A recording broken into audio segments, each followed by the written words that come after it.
Voilà, mes chers collègues, je vais vous demander de vous installer de manière à ce que nous puissions ouvrir cette séance. Je vous remercie de votre présence. Je remercie surtout les trois ministres de la France. Effectivement, une audition de ministres pour une nouvelle délibération peut être quelque chose d'inédit. En général, les auditions de ministres se font au démarrage de l'examen, mais là, j'allais dire, contexte particulier, surtout nouveau gouvernement, et donc il me paraissait important qu'on puisse organiser cette séance de manière à éclairer nos débats futurs sur le PLFSS à l'aune de l'analyse et des propos des ministres ici présents. Avant que nous les écoutions et que nous entamions le sujet, je dois d'abord vous informer que Jean-Carl Grelier, que je salue, rapporteur pour la branche accident du travail et maladies professionnelles, m'a informé avant-hier qu'il se démettait de ses fonctions. Et donc, il se démettait de ses fonctions. Et donc, dans le respect de la répartition entre les groupes politiques convenus en début de législature, il me parvient donc de désigner son successeur avant d'entamer la nouvelle lecture. Et donc, j'ai été saisi de la candidature de Philippe Vigier. S'il n'y a pas d'objection à cette candidature, je vous propose que nous l'actions. Et donc, Philippe Vigier est désigné rapporteur en lieu et place de Jean-Carl Grelier. Alors, afin que chacun sache exactement comment notre audition va se dérouler, j'indique que je vais donc commencer par donner la parole aux ministres que je remercie. Donc, Astrid Panosyan-Bouvet, ministre chargée du Travail et de l'Emploi, Yannick Neuder, ministre chargé de la Santé et de l'Accès aux soins, et Charlotte Parmentier-Lecocq, ministre déléguée chargée de l'Autonomie et du Handicap. Donc, ils auront la parole pour 5 minutes chacun environ. Interviendront ensuite notre rapporteur général pour 3 minutes, puis nos rapporteurs thématiques, s'ils sont tous là, Guillaume Florquin pour le rapport autonomie, Louis Boyard pour la famille, Sandrine Rousseau pour l'assurance vieillesse et donc Philippe Vigier pour ATMP, s'ils sont là, bien sûr. Donc chacun interviendra pour 2 minutes. Pour ce qui est des interventions des autres collègues, je rappelle que le bureau réuni la semaine dernière a souhaité qu'elle soit d'une durée d'1 minute et immédiatement suivie de la réponse des ministres, de manière à donner plus de vie à nos débats. C'est clair pour tout le monde? C'est parfait. Très bien. Mesdames les ministres, monsieur le ministre, je vous donne la parole et c'est vous, madame la ministre, qui démarrez. Merci, Monsieur le Président, Monsieur le rapporteur général, Mesdames et Messieurs les députés. Tout d'abord, je félicite Thibault Bazin pour son élection comme rapporteur. Et je suis sûre que nous pourrons travailler ensemble de manière constructive et productive. Je vous prie aussi, au nom de mes collègues ministres, de bien vouloir excuser Catherine Vautrin, qui ne peut être présente pour des raisons personnelles. Comme vous le savez, nous reprenons en nouvelle lecture le texte adopté au Sénat et l'objectif du gouvernement est de parvenir à l'adoption d'un budget rapidement car ni l'État ni la sécurité sociale ne peuvent vivre longtemps sans budget. Nous nous inscrivons ainsi aujourd'hui dans un nouveau cadrage avec un objectif de déficit de 5,4 du PIB et une hypothèse de croissance économique pour le pays en 2025 révisée également à la baisse, passant de 1,1 à 0,9%. Et donc ce PLFSS, dans sa dimension travail et emploi, que je décrirai ici très rapidement, contient plusieurs mesures importantes que je veux rappeler. Il y a tout d'abord la question de l'agriculture à laquelle nous sommes tous attachés par-delà les bancs de cette commission. Par ce PLFSS, nous pérennisons le dispositif d'exonération cotisation patronale liée à l'emploi des travailleurs occasionnels, le fameux dispositif TODE, et nous relevons le plafond d'exonération totale de 1,20 à 1,25 SMIC. Ce PLFSS prévoit également de cumuler l'exonération applicable aux jeunes agriculteurs et les taux réduits de droit commun des cotisations maladie et famille. Et en l'absence de budget, nous avons pris les dispositions pour que les exonérations pour les TODE soient pérennisées pénalisés et que les exonérations lors de l'installation des jeunes agriculteurs soient possibles de manière rétroactive. La solution la plus simple est effectivement la rétroactivité et je sais que Thibault Bazin comme Nicolas Turquois, que nous avions eu l'occasion de rencontrer, y sont très attentifs. En matière de retraite agricole, la convergence des modes de calcul entre le régime agricole et le régime général est une mesure de justice sociale importante et attendue, dont la mise en œuvre est prévue en 2026. Elle a été accélérée à la faveur des débats parlementaires ici à l'Assemblée nationale comme au Sénat. Il y a aussi la transposition de l'accord interprofessionnel sur les accidents du travail et les maladies professionnelles qui permet une réelle amélioration de l'indemnisation des victimes. Cela montre l'attachement, mais notre attachement à tous, au dialogue social et au respect des engagements pris dans le cadre d'une transposition fidèle. Le gouvernement a soutenu pendant les débats parlementaires des modifications de l'article 24 qui notamment rendent possible le versement en capital de la majoration et l'indemnisation du préjudice personnel en cas de faute inexcusable de l'employeur lorsque la victime le souhaite. Une mesure du PLFSS que ce PLFSS ne contient plus, c'est le différé d'indexation des pensions de retraite. La proposition initiale du gouvernement Barnier n'avait pas trouvé de majorité. Et donc, la règle de revalorisation s'est donc appliquée au 1er janvier avec une revalorisation de 2,2% au niveau de l'inflation constatée les 12 mois précédents pour un coût total de 3,6 milliards d'euros supplémentaires. Le Sénat a adopté une augmentation de la contribution patronale sur les actions gratuites, passant de 20 à 30%. Je précise bien que ce dispositif n'a aucune incidence fiscale sur les dispositifs de participation et d'intéressement auxquels je sais que vous êtes tous très attachés. Certains points sensibles vont être discutés et je pense bien entendu à la question des allègements généraux dans un objectif de préservation de l'emploi et de notre compétitivité dans un contexte économique qui se durcit.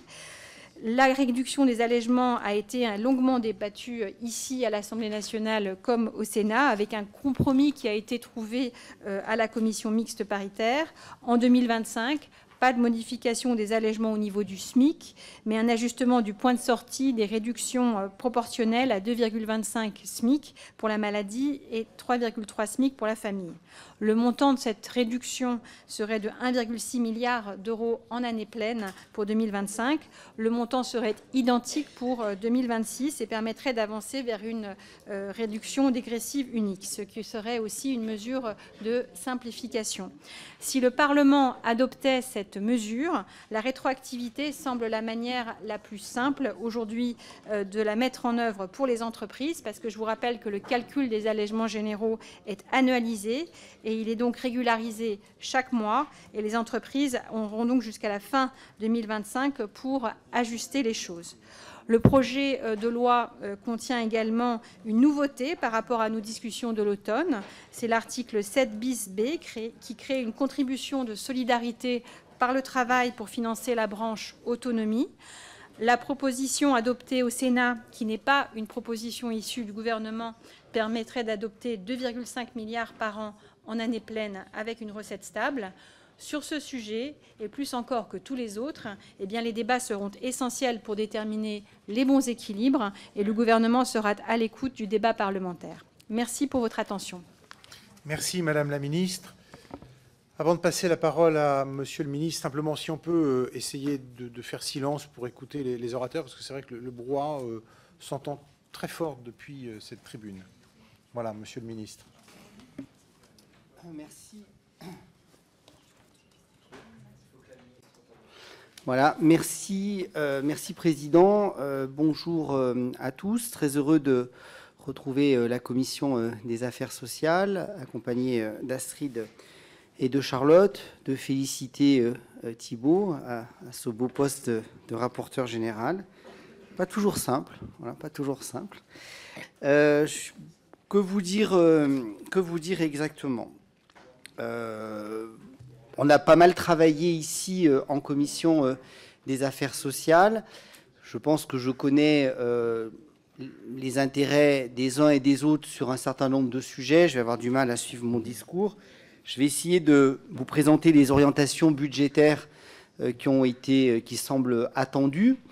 avec pour un certain nombre d'entre vous des sujets qui étaient difficiles. Je reviendrai juste sur notamment toute la partie réglementaire qui était hors PLFSS et pour lequel il était difficile ici, et je l'avais ce sentiment en tant que rapporteur général, j'imagine que naturellement en tant que député, quand il y a des choses qui sont du champ réglementaire, sur lequel effectivement on ne peut pas avoir de prise, mais dans les faits, ça impacte largement nos décisions. Après, vous dire que je pense qu'au-delà de nos différences politiques, on avait réussi dans cette commission à travailler sur un certain nombre de sujets, qu'on a eu de très beaux rapports lors des dernières séances qui peuvent être tout à fait des bases de politique publique, et je pense notamment au rapport sur la santé mentale fait par Madame de Bréchira et par Sandrine Rousseau. Vous dire aussi que c'est un petit clin d'œil, mais on est aussi l'année des 80 ans de la sécurité sociale, et je trouve que c'est aussi tout un symbole quand on pense aux ordonnances de 45, au Conseil de la Résistance, à Ambroise Croizat. C'est quand même des sujets sur lesquels ça nous oblige un peu de prendre un certain nombre de décisions qui maintiennent quand même l'état de la santé des Français, finalement, quel que soit leur revenu. En tout cas, c'est des valeurs qui m'animent. Après, la santé n'a pas de prix, mais elle a un coût, donc on va retomber sur des sujets de prise en charge. On a quand même des débats de fond. Jérôme Guedj ne nous écoute pas, mais je sais que ça l'intéresse, sur prestations obligatoires, prestations complémentaires. Je pense que c'est des sujets sur lesquels on peut l'évoquer, mais possiblement pas dans des positions où on n'a pas de stabilité politique, sans discussion avec les mutuelles, sans effectivement un rapport de discussion et de répartition des charges entre l'assurance maladie, les mutuelles, quid du soin, quid de la prévention. Ça fait partie d'un certain nombre de sujets où, si on arrive à avoir une stabilité politique, je pense qu'on peut envisager ces sujets pour pouvoir voir comment on peut soulager financièrement nos structures. Alors après, on va parler... alors je fais attention à l'heure. Je ne vois pas le chrono où il est. Il est là, pardon. Donc, ensuite, parler de l'ONDAM. Je crois que ce qui nous avait beaucoup animés tous, c'est qu'on était tous convaincus que les hôpitaux devaient, au titre de leur rôle d'employeur, payer leurs cotisations CNRACL, mais qu'on souhaitait tous qu'elles ne viennent pas en concurrence du soin.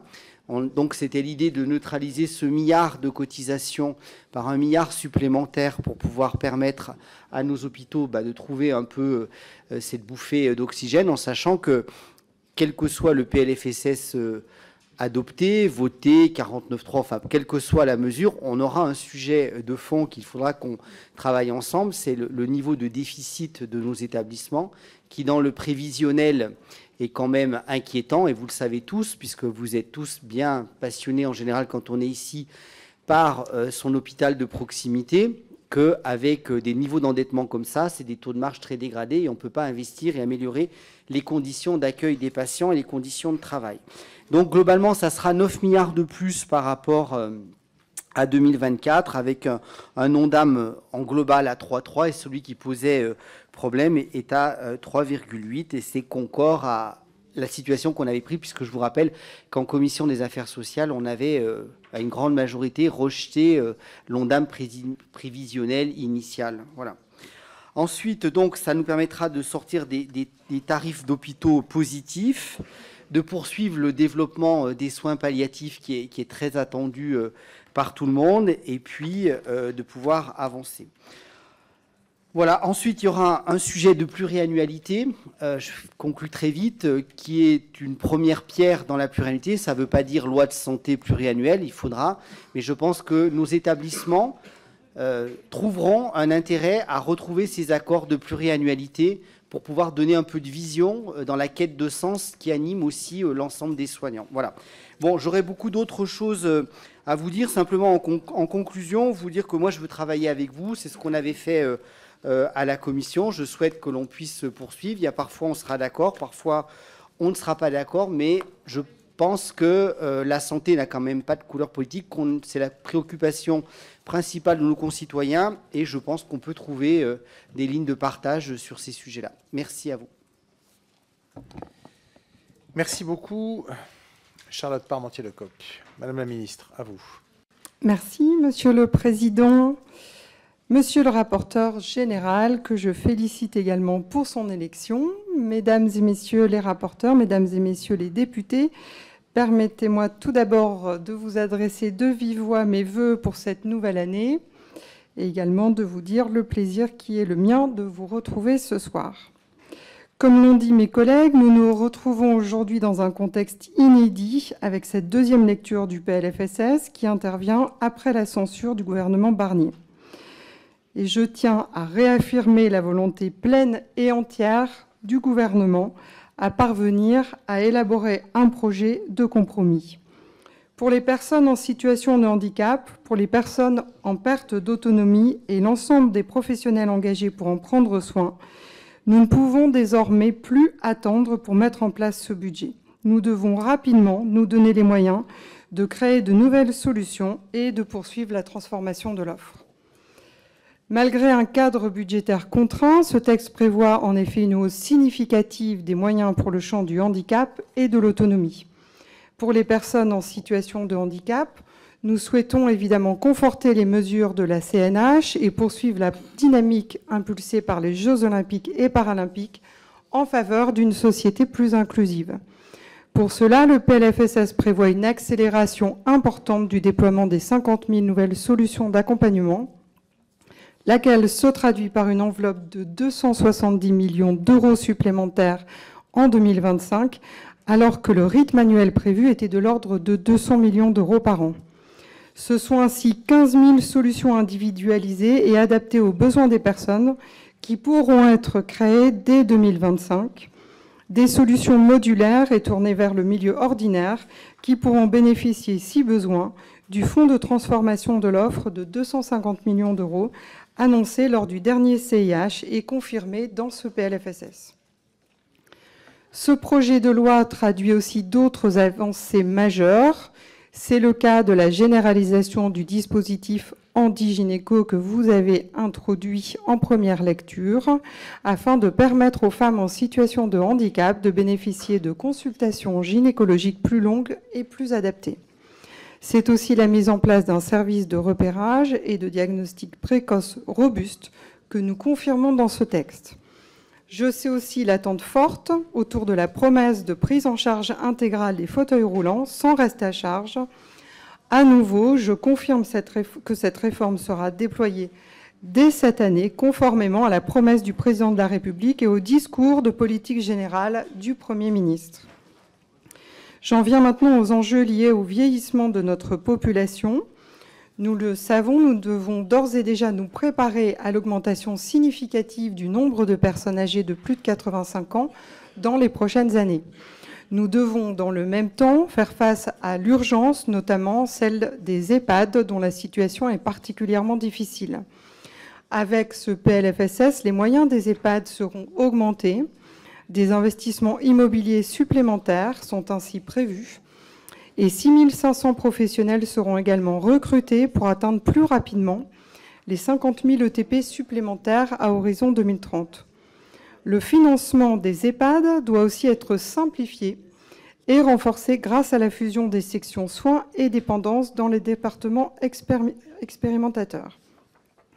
Si la censure complexifie le déploiement de cette mesure, nous sommes déterminés à la mettre en place dans les meilleurs délais. Je suis en effet convaincue du caractère structurant de cette mesure pour nos EHPAD et c'est d'ailleurs en ce sens que nous soutenons la réduction de durée de l'expérimentation de 4 ans à 2 ans, comme l'ont demandé de nombreux parlementaires. En outre, alors que de plus en plus de personnes âgées aspirent à rester vivre dans leur domicile ou dans une résidence adaptée, il nous faut aussi continuer à soutenir les aides à domicile. En ce sens et en application de la loi Bien vieillir, ce PLFSS prévoit une nouvelle aide financière de 100 millions d'euros pour soutenir une partie des dépenses de mobilité des aides à domicile. Pour continuer à soutenir les départements et conformément à l'engagement pris lors des dernières assises de l'ADF, nous préserverons intégralement les taux de compensation des départements sur les dépenses d'APA et de PCH en 2025. Ce taux sera également augmenté de 5% concernant l'APA dans les Outre-mer. C'est un effort de 200 millions d'euros supplémentaires pour la branche autonomie, mais un effort nécessaire pour moderniser le système de concours actuel qui n'est pas adapté aux défis démographiques à venir. Nous donnons donc au département l'assurance que malgré la hausse dynamique des dépenses liées au vieillissement, le taux de compensation sera maintenu. Pour les années suivantes, un dialogue est engagé avec les départements pour faire converger les taux de compensation et leur donner de la visibilité sur un accompagnement de la sécurité sociale qui réponde à la hausse des besoins. Enfin, sans être exhaustive, je conclurai mon propos en évoquant la hausse des moyens pour le déploiement de nouvelles places de répit à destination des 11 millions d'aidants, de personnes en situation de handicap ou de perte d'autonomie. Vous le voyez, mesdames et messieurs les députés, c'est donc un budget en hausse que nous vous proposons et des investissements nécessaires que nous assumons au service des personnes en situation de handicap et des personnes âgées. Je vous remercie. Très bien, merci beaucoup. Donc, je rappelle pour nos collègues qui viennent d'arriver que je vais maintenant donner la parole au rapporteur général pour 3 minutes, ensuite au rapporteur thématique pour 2 minutes, et qu'ensuite, il n'y aura pas d'orateur de groupe et il y aura des questions et des réponses. Questions d'1 minute, réponse rapide des ministres. Questions d'1 minute, réponse rapide des ministres. De manière à, voilà, c'est ce qu'on a acté en bureau lors de notre dernière réunion de bureau. Monsieur le rapporteur général, pour 3 minutes. Merci, Monsieur le Président. Mesdames et Messieurs les rapporteurs thématiques, Mesdames et Messieurs les ministres, chers anciens collègues de notre commission, mes chers collègues, la situation dans laquelle nous nous trouvons est assez exceptionnelle. Pour les raisons que chacun sait, le projet de loi de financement de la sécurité sociale n'a pas été adopté à temps pour entrer en vigueur au 1er janvier. Nous nous apprêtons donc à débuter l'examen en nouvelle lecture d'un texte financier plusieurs semaines après sa date d'entrée en vigueur habituelle. Le temps nous étant compté, je ne m'attarderai pas davantage sur ces éléments de contexte, mais il me semblait toutefois utile de le rappeler, d'autant plus que certaines mesures initialement prévues ne pourront pas entrer en vigueur au 1er janvier, voire ne pourront pas entrer en vigueur du tout. Pourriez-vous nous indiquer les mesures qui ne peuvent pas faire l'objet d'une application rétroactive, en particulier en matière fiscale? En avez-vous estimé le coût? Certaines mesures qui rentreront en vigueur en 2026 ne sont pas concernées par ce problème. Il en va ainsi de la suppression du Fonds de solidarité vieillesse, ajouté par voie d'amendement gouvernemental au Sénat. Sur la forme, on ne peut que regretter qu'une telle mesure soit prise sans qu'aucune étude d'impact ne soit transmise au Parlement. Certes, les missions du FSV ainsi que ses recettes seront intégralement transférées à la Caisse nationale d'assurance vieillesse et la mesure ne modifie pas la situation des assurés qui en bénéficient. Mais elle modifiera assez largement la présentation canonique des tableaux d'équilibre que nous sommes amenés à approuver en tant que députés. Pourriez-vous ainsi éclairer notre commission sur l'objectif poursuivi par cette mesure et sur les bénéfices qui en sont attendus? Concernant les sujets relatifs à la branche vieillesse et à la lutte contre la fraude, l'article 7 bis généralise l'utilisation par les retraités résidant à l'étranger de dispositifs biométriques pour prouver leur existence. Dans sa rédaction issue du Sénat, l'entrée en vigueur de ce dispositif a été décalée au 1er janvier 2028. Pouvez-vous expliquer ce qui justifie une entrée en vigueur si tardive? Enfin, j'achèverai mon intervention en évoquant un sujet dont nous parlons assez peu, mais qui devrait pourtant requérir toute notre attention. Dans le champ de la sécurité sociale, nous n'avons que bien peu de visibilité sur la gestion budgétaire des multiples opérateurs qui, de manière croissante, sont appelés à mettre en œuvre la politique de santé publique. Je salue en cela l'initiative du Sénat qui nous permet de voter au sein de l'article 25 les dotations de l'assurance maladie à toute une série d'opérateurs. J'observe que ces dotations sont sur une pente très nettement ascendante, pente qui avait été accrue par le gouvernement précédent lors de l'examen du texte de la CMP en séance publique, puisque le plafond de dotation de plusieurs de ces opérateurs devrait être rehaussé. Plus 9% pour Santé publique France, soit 30 millions d'euros supplémentaires par rapport à la dotation initiale, plus 5% pour l'Agence de biomédecine, soit 2,5 millions d'euros, ou pour la HAS, soit 3,5 millions d'euros en plus, pour ne citer que quelques exemples. Dans ces temps de rigueur budgétaire, cela me semble particulièrement important que l'effort soit partagé par tous, en particulier au sein de l'appareil d'État. Pourriez-vous rendre compte de ces évolutions budgétaires assez inédites? Ne faudrait-il pas chercher un peu de ce côté-là aussi les économies attendues pour notre sécurité sociale, bien sûr avec discernement? Merci, monsieur le rapporteur. Je vais donc donner maintenant la parole à Guillaume Florquin, rapporteur pour la branche autonomie. Mesdames les ministres, Monsieur le ministre, Monsieur le Président, chers collègues, le 26 avril 2023, le Président de la République déclarait solennellement « Dès 2025, tous les fauteuils roulants seront intégralement remboursés par la Sécurité sociale. » Nous sommes en 2025. Et pourtant, rien, aucune annonce de financement. Pour les 60 000 Français concernés qui doivent débourser en moyenne plus de 5 000 € pour un fauteuil adapté, cette promesse reste un mirage. Lors de son audition le 16 octobre dernier, M. Paul Christophe, alors ministre de l'Autonomie, annonçait, je cite, « Ce problème sera réglé par un arrêté dont les modalités restent à définir pour satisfaire pleinement les bénéficiaires. » Un mois plus tard, le 20 novembre 2024, nous étions invités par Mme Charlotte Parmentier-Lecocq, ministre déléguée chargée du handicap, à un petit déjeuner de travail sur ce sujet brûlant. Mon collègue Thierry Frappe et moi-même y étions. Depuis, toujours rien. Alors ma question est simple, quand cet arrêté sera-t-il enfin pris? Cela fait presque 2 ans qu'Emmanuel Macron a pris cet engagement, 2 ans d'attente, de frustration et d'absence de réponse pour des milliers de nos concitoyens en situation de handicap. Il est plus que temps d'agir. Enfin, pouvez-vous nous éclairer sur la possibilité évoquée de la mise en place d'une nouvelle journée de solidarité? Je vous remercie. Merci beaucoup, Madame Zaya Hamdan, donc, qui est suppléante de Monsieur Louis Boyard. Pardon. Monsieur Louis Boyard. Monsieur les ministres, mes chers collègues, les articles qui seront en discussion soulèvent une question essentielle. Quelle vision portons-nous... Non, excusez-moi. Pardon? C'est moi qui suppléant, c'est-à-dire qui supplée. Qui supplée, oui. Voilà, pas suppléante, pardon. Pas la suppléante de Monsieur Boyard. Oui. Non, il n'a pas donné sa démission, pardon. Non. Excusez-moi, on va remettre le compteur à 0. Et s'il vous plaît, est-ce que vous pouvez reprendre votre intervention? Voilà, excusez, merci. Mesdames, Messieurs les ministres, mes chers collègues, les articles qui seront en discussion soulèvent une question essentielle. Quelle vision portons-nous pour les familles et les travailleurs précaires? À première vue, quelques avancées semblent émerger. Renforcer le dispositif Page Emploi pour mieux protéger les assistants maternels face aux impayés ou clarifier les procédures de recouvrement des indus pour éviter qu'elles ne retombent sur les familles. Ce sont des mesures que nous ne pouvons ignorer. Mais elles ne doivent pas masquer l'évidence. Le chemin reste parsemé d'obstacles et les reculs sont bien trop nombreux.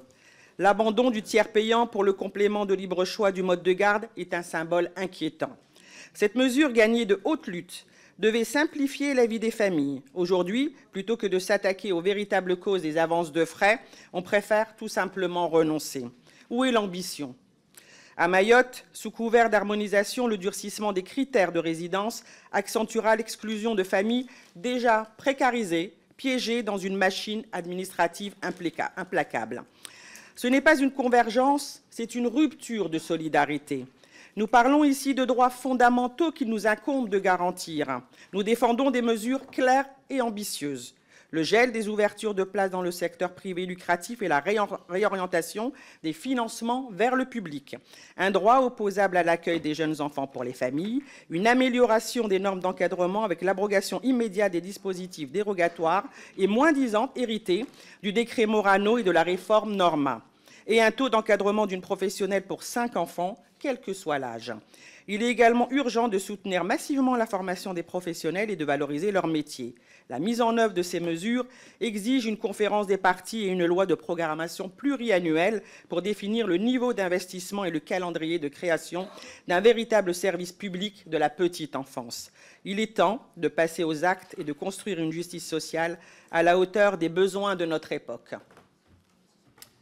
Très bien, merci beaucoup. Alors, par rapport à ces premières questions posées par les rapporteurs, je vais vous, Mesdames et Messieurs le ministre, vous donner la parole et ensuite on entamera les questions-réponses. Qui souhaite démarrer? Je peux merci, Monsieur le Président, peut-être répondre sur la question des fauteuils roulants. D'abord, pour vous dire que, bien évidemment, le gouvernement est complètement déterminé à atterrir sur cette solution qui est souhaitée de remboursement intégral des fauteuils roulants, donc de concrétiser la promesse du Président de la République. Je redis aussi que cet engagement, il a été redit par le Premier ministre lui-même dans son discours de politique générale, avec l'objectif que ce soit vraiment effectif dès 2025. Donc, je m'y emploie ardemment. Je dois dire quand même que la censure du précédent gouvernement a entraîné aussi le retard, bien évidemment, puisque... S'il vous plaît, non, s'il vous plaît, attendez. Vous disiez, moi j'avais pris l'engagement qu'on puisse atterrir sur le schéma de remboursement avant la fin de l'année. Bon, nous n'en avons pas eu les possibilités à ce moment-là. J'ai repris pleinement le dossier en main avec l'objectif d'atterrir on est pratiquement atterri, en fait, à vrai dire. C'est un dernier tour de concertation, de discussion qui est en cours, prenant en compte aussi l'ensemble des débats qui ont pu avoir lieu à l'Assemblée nationale. Et donc, j'espère pouvoir officialiser avec Catherine Vautrin le schéma qui sera défini d'ici les prochains jours, petite semaine au plus tard. Sur Mayotte, peut-être en complément de ce qui a été dit, peut-être dire que là aussi, il y a des enjeux énormes de création de solutions pour les personnes en situation de handicap. Mayotte étant déjà très sous-équipée avant l'arrivée du cyclone. Et donc, je ne peux que vous encourager à adopter ce PLFSS qui comprend des budgets pour permettre la création de solutions à Mayotte tant attendues et si urgentes.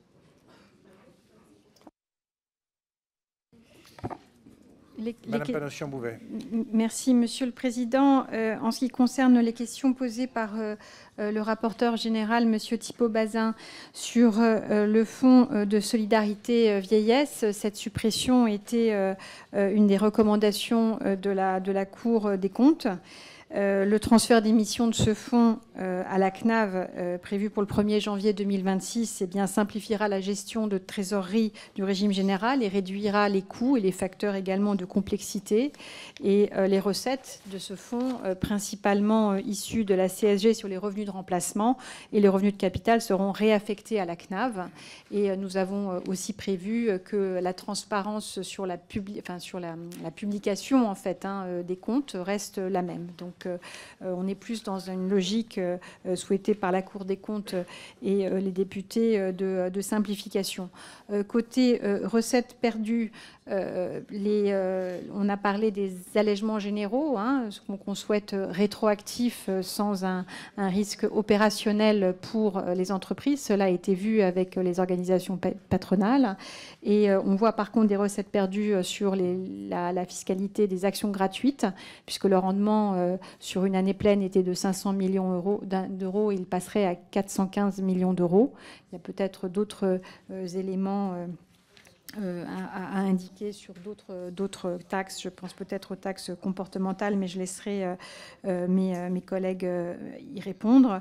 Et quant à la question de M. Florquin sur la journée de solidarité, je rappelle que c'était un amendement d'origine sénatoriale. Et vraiment, il appartient maintenant à l'Assemblée de décider de la conserver ou non. Mais c'est dans le texte qui vous est présenté, puisque c'est le texte du Sénat qui est fait l'objet de la discussion aujourd'hui. Merci. Merci. Pas d'autres compléments sur les premières questions? Très bien. Alors, je vais ouvrir le bal, si on peut dire ça comme ça, des questions. Monsieur Christophe Benz. Merci, Monsieur le Président. Mesdames et Messieurs les ministres, puisque nous allons aborder en deuxième lecture l'examen du texte du PLFSS pour 2025, permettez-moi de poser une question, non pas sur le fond, mais sur la forme, pour ainsi dire, sur la méthode de travail entre le Parlement et le gouvernement.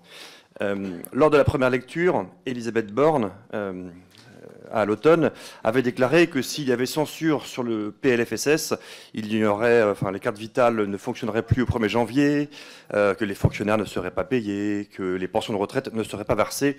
C'était évidemment faux.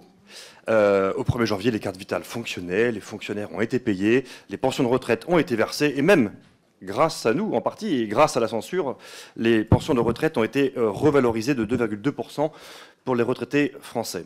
Alors ma question est simple, pouvez-vous nous garantir qu'il n'y aura pas, dans les semaines à venir, des propos qui pourraient être de nature à parasiter la sérénité de nos débats, puisque je pense que les Français méritent que l'on ait, sur cette deuxième lecture, un débat qui soit à la fois apaisé et à la fois en vérité. Je vous remercie.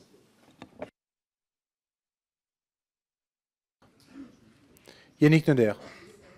Alors, Monsieur Benz, moi je ne suis pas complètement favorable de dire qu'il n'y a pas d'impact sur le fait qu'on ait un budget au mois de mars plutôt qu'au 1er janvier. Après, ça dépend de comment on formule les choses. Dire que la carte vitale va s'arrêter de fonctionner, C'est pas ça, en fait, cette phrase-là. Il n'y a pas une puce qui fonctionne plus dans un automate quand vous allez chez le professionnel de santé. C'est simplement que pour pouvoir verser des prestations, en fait, il faut que les organismes collecteurs, en l'occurrence l'URSSAF, aient des caisses qui soient remplies. Et quand j'ai quitté les fonctions de rapporteur général, il était clairement établi que le niveau de fonctionnement en caisse sans avoir recours à l'emprunt sur les marchés financiers, c'était globalement 2 mois de traitement. Donc c'est ça, en gros, qui mérite d'être reprécisé. Et d'ailleurs, la loi spéciale, vous vous en rappelez, a permis justement, notamment dans la loi spéciale, que 2 organismes, et pas des moindres, puissent recourir malheureusement à l'emprunt, puisque vous savez que nous vivons grâce à de l'emprunt. Alors on peut le déplorer ou pas, mais en tout cas, nos niveaux de dépenses sociales ne sont pas suffisants et on doit recourir à l'emprunt. Donc, de mémoire, il y avait autour de 40 milliards nécessaires sur les caisses de CNRACL, et d'URSSAF, pardon, et à peu près 15 milliards nécessaires à la CNRACL. Sinon, à partir du 1er mars, on n'était plus en capacité, pas que la carte vitale ne marchait plus, mais qu'en fait, il n'y avait plus en caisse suffisamment pour alimenter les 5 branches de la sécurité sociale. Et nous allions avoir, selon la formule consacrée, des incidents de paiement, puisque soit il fallait choisir sur les retraites, soit les remboursements, mais pour un mécanisme automatique. C'est-à-dire que, en fait, vu que le financement est octroyé grâce à des emprunts qui sont donnés, l'absence de PLFSS, l'absence de budget voté n'autorise pas ces caisses à recourir à l'emprunt. C'est des assos qui ont besoin d'une décision du Parlement pour recourir à l'emprunt, pour remplir les caisses, à crédit, je le conçois, mais pour, voilà, c'est des incidents de paiement que la loi spéciale a anticipé et qui permet à ces 2 organismes, notamment, qui étaient les plus ciblés, à pouvoir continuer le virement des prestations, soit médicaments, soit versement de pension de retraite, sans qu'il y ait des choix de trésorerie à faire. Je ne sais pas si j'ai été précis, mais voilà le sujet. Merci beaucoup. Alors, question suivante, Stéphanie Rist. Oui, merci, Monsieur le Président, Mesdames les ministres, Monsieur le Ministre. Alors, en 1 minute, c'est un petit peu court, mais nous commençons cette saison 2 du PLFSS. Espérons une responsabilité collective qui nous permettra d'adopter un budget à la fin. Notre groupe s'est positionné avec constance pour améliorer la pertinence des prescriptions, freiner les dépenses d'indemnités journalières, des transports sanitaires pour mieux lutter contre la fraude, lancer une réelle simplification administrative. Nous avons fait le choix de la simplification. Plus personnellement, je tiens à vous remercier, Monsieur le Ministre, d'avoir publié il y a quelques jours le décret de ma seconde loi sur l'accès direct et la primo-prescription des infirmiers en pratique avancée. C'est une avancée qui me semble importante. Dans le même sens, une autre mesure dans le PLFSS saison 1 prévoyait d'étendre l'expérimentation issue de cette seconde loi sur l'accès direct aux masseurs kinésithérapeutes. Ma question s'adresse donc à vous, Monsieur le ministre de la Santé et de l'accès aux soins. Pouvez-vous vous engager en levant le gage afin que cette mesure pour l'accès à la santé de tous les Français puisse être inscrite dans ce PLFSS? Je rappelle qu'en saison 1, le gouvernement y avait été favorable. Merci, Monsieur le ministre. Merci. Alors, c'est une question courte et précise, donc je vais essayer de répondre de façon courte et précise. Je pense que d'une façon générale, malgré les divergences qui peuvent animer les uns et les autres, l'accès direct peut être entendu. Sur cette question précise de levée de gage, moi, je n'ai pas, à l'heure où je vous parle, le volume financier de ce que ça représente. Moi, je crois qu'il faut repartir sur... alors, je sais qu'on repart du texte du Sénat pour un aspect législatif, mais sur la volonté, il faut rester sur ce qui avait été acté en CMP. Et dans une commission mixte paritaire, c'est un compromis entre les différentes personnes et composantes de cette CMP. Donc, l'accès direct vis-à-vis des kinés n'est pas remis en cause. Après que le volume financier soit acté et puisse s'inscrire dans l'ONDAM de ville, peut être précisé. Donc, je ne sais pas si c'est techniquement parlant une levée de gage, donc à voir, je ne sais pas, mais si dans l'ONDAM de ville, on peut envisager ces sujets-là, et si dans la CMP, c'est bien une volonté de pouvoir avoir accès, il n'y a pas de raison de s'y opposer. Merci beaucoup, Adrien Clouet. Merci, Monsieur le Président, Mesdames et Messieurs les ministres. Je suis désolé de le dire comme ça, mais moi j'ai un petit peu le sentiment qu'on se fiche du monde dans l'état des discussions parlementaires. Vous avez eu 2 mois depuis la dernière censure, je ne parle pas de la prochaine, pour réfléchir comment on allait financer la Sécu. Alors l'idée phare qu'on nous pond et qu'on réitère, c'est la vieille histoire d'une journée de solidarité, donc d'une journée de travail gratuit, 7 heures non payées, ce qui a été confirmé le 19 janvier par Madame de Montchalin et Madame Vautrin. Et en plus, je suis sûr qu'ils ont fait des réunions quand même pour penser à ça, c'est dire. Alors pourquoi? Vous nous dites qu'avec ça, l'objet serait de lever 2,5 milliards d'euros, ce qui n'est pas grand-chose par rapport aux sommes qu'on discute depuis le début.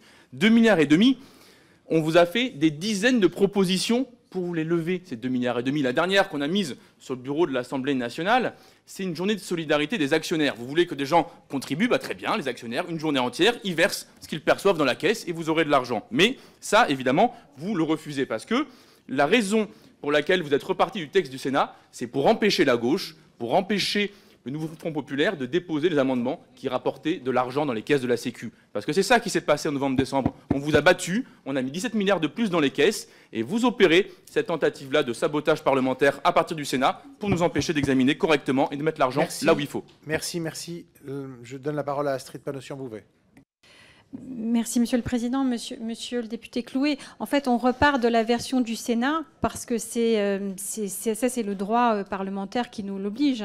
Et l'article, suite à un amendement du Sénat, parle de cette contribution. Mais à vous, dans les débats ici en commission des affaires sociales et en séance, d'en décider. Mais on part d'une version qui n'est pas la version CMP, qui est la version qui est sortie du Sénat, donc avant CMP. Donc ça, c'est vraiment pas de notre choix. On ne peut pas arbitrairement décider de qu'est-ce qui figure dans le texte. Donc la discussion est ici à vous d'en décider. Merci. Monsieur Elie Califert, pour 1 minute, s'il vous plaît. Chut. Merci, Monsieur le Président.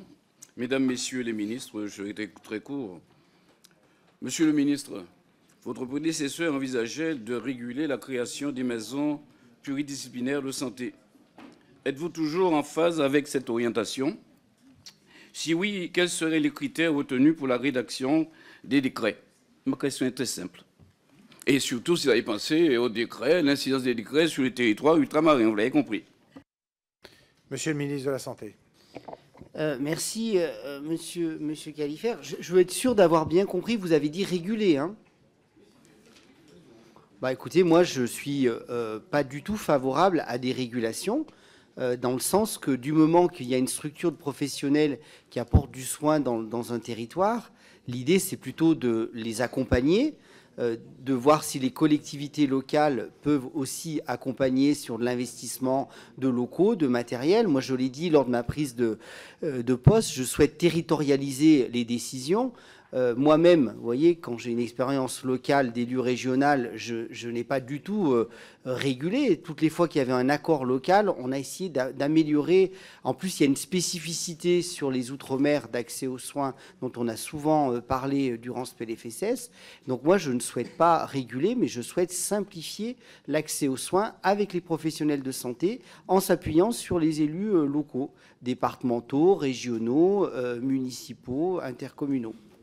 Et je profite de mon temps de parole, juste, Adrien Clouet, simplement pour vous dire un élément. Je ne reviens pas sur votre discussion des 7 heures, mais simplement vous dire que dans l'ONDAM que je vous ai annoncé à 3,8 et à 3,3 sur la partie hospitalière, il n'est pas intégré les recettes des potentiels 7 heures.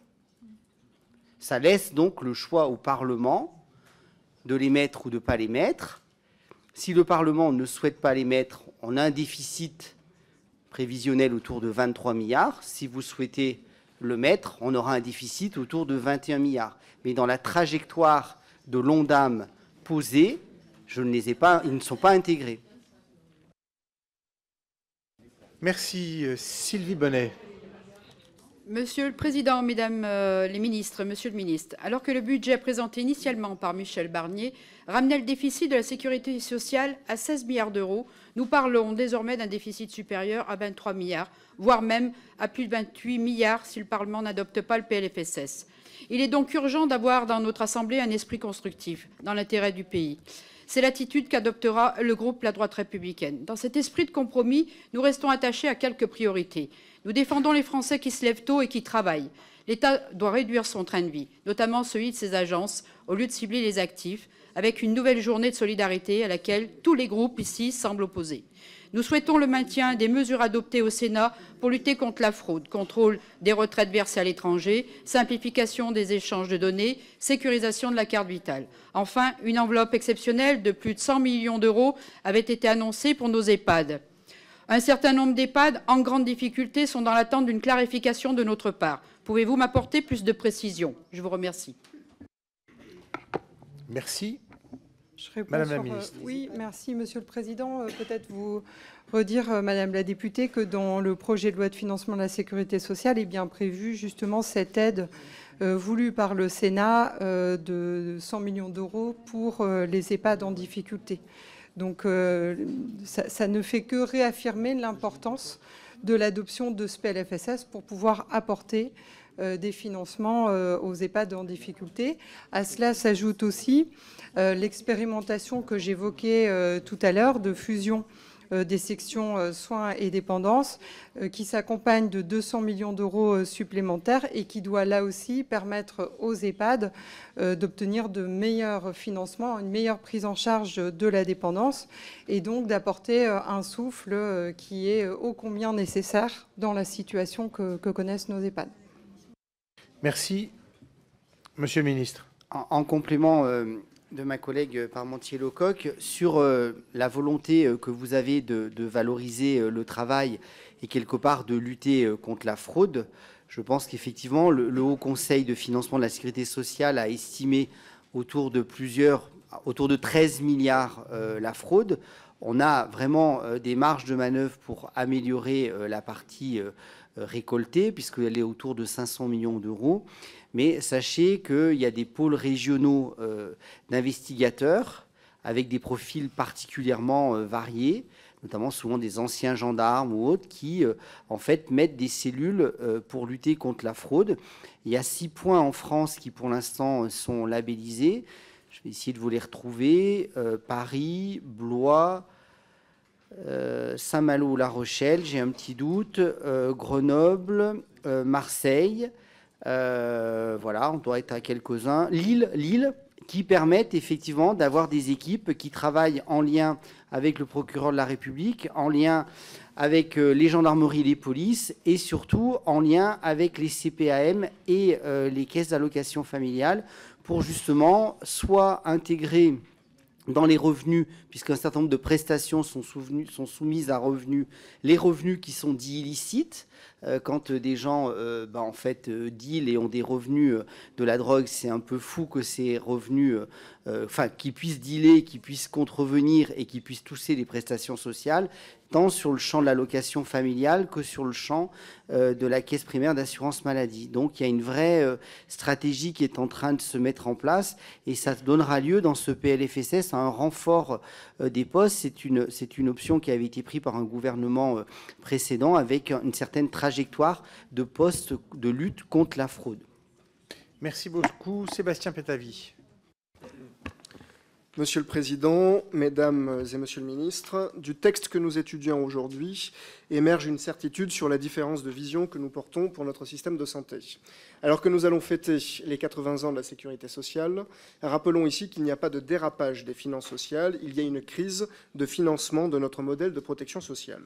Il y a surtout un budget court-termiste incapable de répondre aux besoins de santé de la population, à l'insuffisante compensation des primes Ségur et au sous-financement de la branche autonomie.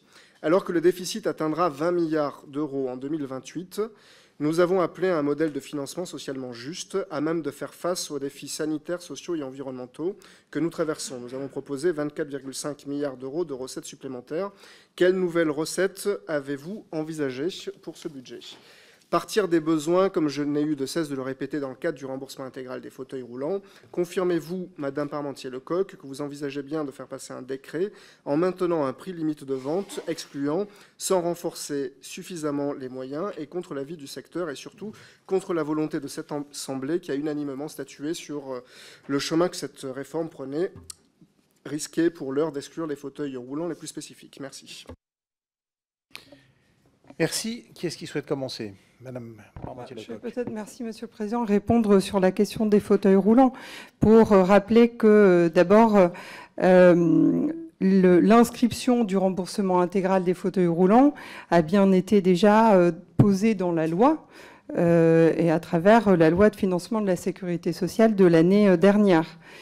Que le modèle que vous avez proposé dans votre texte de loi, lui, est plutôt sur la notion d'un meilleur forfait de remboursement des fauteuils et non pas d'un remboursement intégral. Et que, par ailleurs, votre loi a été adoptée à l'Assemblée, mais pas encore au Sénat, n'a pas fait l'ensemble du chemin au Parlement.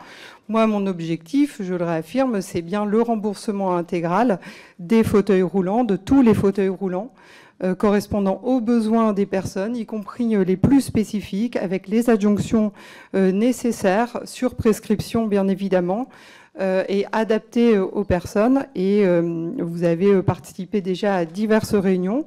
C'est aussi ce qui explique les délais de réalisation de cette réforme, parce que c'est complexe, parce qu'il faut mettre tous les acteurs d'accord, que je suis très attachée à ce que l'ensemble des associations qui représentent les personnes en situation de handicap approuvent la réforme que je vais proposer. Et c'est bien là l'objet des dernières discussions que nous avons en cours et qui consiste bien à permettre qu'on ait ce remboursement intégral de tous les fauteuils roulants, des fauteuils roulants spécifiques, y compris ceux qui sont particulièrement coûteux, y compris des modèles spécifiques. Vous aviez évoqué à l'époque le vôtre. Je vous réaffirme que ce sera bien le cas dans la réforme que je souhaite proposer avec Catherine Vautrin. Nous souhaitons que l'intégralité du fauteuil roulant et des adjonctions puisse être prise en charge. Et dans les délais les plus brefs. Merci beaucoup, Nicolas Turquois. Merci, Monsieur le Président. Merci, Mesdames, Messieurs le Ministre. Merci pour votre présentation détaillée et pédagogique, mais elle est surtout très inquiétante sur nos comptes sociaux. Quel législateur, quel responsable public peut se satisfaire d'un déficit prévisionnel de la sécurité sociale supérieur à 20 milliards d'euros pour 2025 ? Je rappelle que dès mai 2024, la Cour des comptes estimait qu'un niveau de déficit de 10,5 milliards représentait un point de bascule, car le financement des déficits de la sécurité n'est plus assuré à terme. Les dépenses doivent être tout simplement compensées par des recettes équivalentes. Nous devons cesser le toujours plus, le jamais assez. Dans ce cadre-là, comment, Mesdames et Messieurs les ministres, nous entamons dans ce PLFSS la transformation de notre système de solidarité pour rétablir les équilibres financiers ? Quid notamment de la réorganisation des hôpitaux et de leur gouvernance, source de graves surcoûts? Quid, vous l'avez évoqué, de la pluriannualité pour déterminer des trajectoires, seule source d'économie de long terme? Quid enfin des dépistages génétiques généralisés des maladies rares à la naissance pour éviter ou limiter des conséquences graves, voire dramatiques pour des milliers de familles et des surcoûts phénoménaux pour notre système de sécurité sociale? Merci à vous. Monsieur le Ministre. Merci, Monsieur Turquois. Je pense qu'on peut constater, moi je constate de la même façon que vous, ce trou de la Sécu qui se reconstitue de façon béante, puisque là, globalement, si on revient sur 2024, en année réglée, on était aux alentours de moins 18 milliards, et si rien n'est fait, on est à moins 28 milliards. 23 Bon, 28 si rien n'est fait. Voilà, si rien n'est fait. Voilà. Donc, c'est moins 28. Donc, il va falloir essayer de compenser cela. Après, n'oublions pas quand même, nous avons déjà 2 douzièmes de cette année qui seront consommés, voire 3 douzièmes, où il n'y aura eu aucune mesure, où on pourra permettre d'envisager des recettes nouvelles ou des économies, en sachant que déjà, les services vont déjà commencer à la préparation du PLFSS 2026. Donc, je crois que la voie de sagesse, c'est d'arriver justement, et c'était l'objectif, d'augmenter l'ONDAM pour pouvoir passer cette période extrêmement difficile, mais ce n'est pas quand vous êtes dans une période extrêmement difficile que vous pouvez envisager des réformes structurelles qui vont porter leur efficacité de façon immédiate. Et donc on sait très bien qu'on a besoin quand même d'avoir un petit peu de temps, d'où l'intérêt de la pluriannualité. Je ne sais pas combien je resterai de temps ici, hein. La durée de vie de mes prédécesseurs est autour d'un trimestre, mais ce n'est pas en un trimestre qu'on peut réformer l'organisation de soins sur un territoire, limiter le retour aux urgences et envisager des réformes structurelles pour justement pas forcément avoir plus d'argent, mais soigner mieux. Tout n'est pas que question d'un niveau de financement. Et cette pluriannualité, il nous faut bien au moins pouvoir l'envisager sur 3 ans. Donc c'est pour ça que je souhaiterais, si c'est possible, avant l'été, re-signer ces engagements de pluriannualité avec les établissements pour commencer à envisager quelque chose, mais qui se construit dans un temps long. Merci, Monsieur le ministre. Certains de vos prédécesseurs ont réussi même 2 trimestres, même 2 et demi. Non, mais je... Alors, Laurent Pagny-Fous. Merci, Monsieur le Président, Monsieur le rapporteur général. Mesdames, Monsieur le Ministre, je souhaite vous interroger sur une question assez large, qui est, mais en une seule minute, je ne pourrais me permettre que cela, la question du financement de notre modèle de protection sociale. Vous l'avez dit, nous sommes dans une situation déficitaire importante. Vous dites à l'instant 28 milliards si rien n'est fait. Et à cette situation de déficit, il faut ajouter une évolution démographique qui est parfaitement défavorable. Alors moi, je veux vous interroger sur le fait que nous maintenons un financement de notre modèle de protection sociale uniquement sur le travail. C'est presque un dogme. Et d'ailleurs, la seule solution qui est envisagée aujourd'hui, c'est de faire travailler 7 heures gratuitement les Françaises et les Français pour abonder les recettes de notre système de protection sociale. Pourquoi ? Et je voudrais avoir votre avis là-dessus. Pourquoi n'envisage-t-on pas un élargissement de la base de financement du modèle de protection sociale sur les revenus du capital qui sont peu sollicités par rapport aux revenus du travail? Vous proposez de travailler plus gratuitement. Il paraît peu envisageable de cotiser plus, sachant que notre travail est déjà hautement chargé. Pourquoi ne pas envisager d'élargir le financement du modèle de protection sociale, enfin, aux revenus du capital en général? Merci. Madame la ministre Panosyan-Bouvet. Merci, Monsieur Pagny-Fous. Je pense que vous abordez le problème clé. On a aujourd'hui le travail en France qui finance 55% de la protection sociale, qui elle-même qui verse ses prestations qui sont pour une grande partie non contributives, pour 40% d'entre elles. Donc il y a un problème parce que ça aboutit à un coût du travail côté employeur qui est élevé et à un salaire net dans la poche du salarié qui est bas. Et la raison d'être des politiques publiques de ces 30 dernières années, ça a été quoi? Ça a été de compenser cet écart entre le salaire net et le salaire brut, à travers les allègements généraux, dont on voit qu'ils coûtent cher, mais qui se justifient pour à la fois ne pas pénaliser le coût du travail non qualifié et soutenir la compétitivité de nos entreprises, et puis à travers la prime d'activité pour stimuler le pouvoir d'achat des bas salaires, parce que un tiers de nos compatriotes qui sont au SMIC le restent durablement. Mais vous avez, je pense, pointé le vrai sujet qu'il va falloir à terme, peut-être pas dans ce PLFSS, mais envisager dans le cadre d'un débat serein, eh bien, la diversification des modes de financement de la protection sociale pour qu'elle ne repose pas uniquement, de manière disproportionnée comme ça l'est aujourd'hui, sur le salaire. Tout à fait. Merci beaucoup. Yannick Monet. Merci, Monsieur le Président. Je ne sais pas qui c'est qui a décidé de cette minute, c'est bizarre. Mais... Madame la Ministre, vous avez... Madame la Ministre, je ne devais pas y être ce jour-là. Madame la Ministre, on est au cœur du sujet. Effectivement, c'est comment on finance la sécurité sociale. Depuis tout à l'heure, on parle beaucoup de déficit de la sécurité sociale. Mais on peut le régler, ce déficit, en allant conquérir des recettes. Et dans ce budget, vous renoncez toujours à conquérir des recettes. Je prends un exemple. 80 milliards d'exonération de cotisations sans contrepartie. Vous prévoyez d'en récupérer 1,6 milliard. Alors que depuis 2023, on parle de compétitivité et d'efficacité. Depuis 2023, c'est 300 plans de licenciement. On annonce 8% de chômage pour 2025. Ça ne fonctionne pas, ces exonérations. On a de l'argent à récupérer. Comment dire qu'on est dispendieux en matière de dépenses de sécurité sociale, alors que 6 Français sur 10 renoncent à des soins, il manque plus de 2 milliards à l'hôpital public, et c'est 85% des EHPAD qui sont en déficit. Et en plus, ça augmente. Mais vous vous rendez compte de la situation? Donc je pense que soit vous n'en avez pas conscience, soit c'est un choix politique de continuer d'assécher les ressources de la sécurité sociale pour en faire autre chose. Mais si on cite Ambroise Croizat, il faut citer ses principes. C'est de partir des besoins. Et vous faites de la sécurité sociale une variable d'ajustement du déficit public. Et c'est pour ça que ça ne fonctionne pas. Et c'est pour ça que votre texte, via la censure, a été rejeté la dernière fois. Donc présentez un bon texte et tout se passera bien. Vous souhaitez répondre? Qui souhaite répondre? Oui, Charlotte Parmentier-Leclerc. Oui, merci, Monsieur le Président. S'il vous plaît. Est-ce qu'on peut écouter Madame la Ministre? C'est une question finalement qui est très large et qui est très politique, et qui est celle qu'a posée Monsieur Panifous juste auparavant. Comment est-ce qu'on finance notre protection sociale?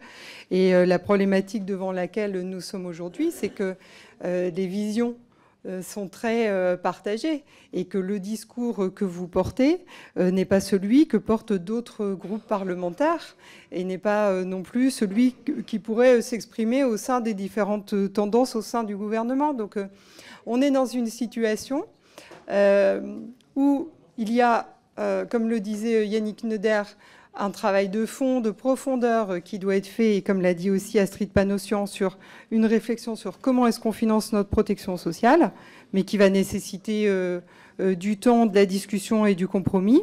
Et puis, on est sur un temps d'urgence qui est celui de trouver une copie de compromis pour ce projet de loi de financement de la sécurité sociale. Et je ne peux qu'appeler à ce que chacun fasse un pas vers l'autre. C'est ce que le gouvernement essaie de faire, compte tenu de l'urgence d'adopter un PLFSS. Je le redis, si on n'adopte pas de PLFSS, il n'y a pas de nouvelle solution pour les personnes en situation de handicap qui pourront être créées. On ne pourra pas apporter les aides supplémentaires aux EHPAD, on ne pourra pas apporter les aides supplémentaires pour la mobilité des aides à domicile, par exemple, et bien d'autres conséquences. Donc nous devons, et c'est vraiment l'objectif du débat qui va avoir lieu ici à l'Assemblée nationale maintenant, trouver une copie de compromis. Merci beaucoup. Gaëtan Dussosset, pardon, excusez-moi. Oui, je vous en prie. Monsieur le Président, chers collègues, j'aimerais quand même revenir sur la question de la journée de solidarité, c'est-à-dire les fameuses 7 heures de travail non rémunérées que vous souhaitez imposer aux travailleurs français. Madame la ministre Panosian-Bouvet, je suis désolé, mais vous n'avez pas dit toute la vérité.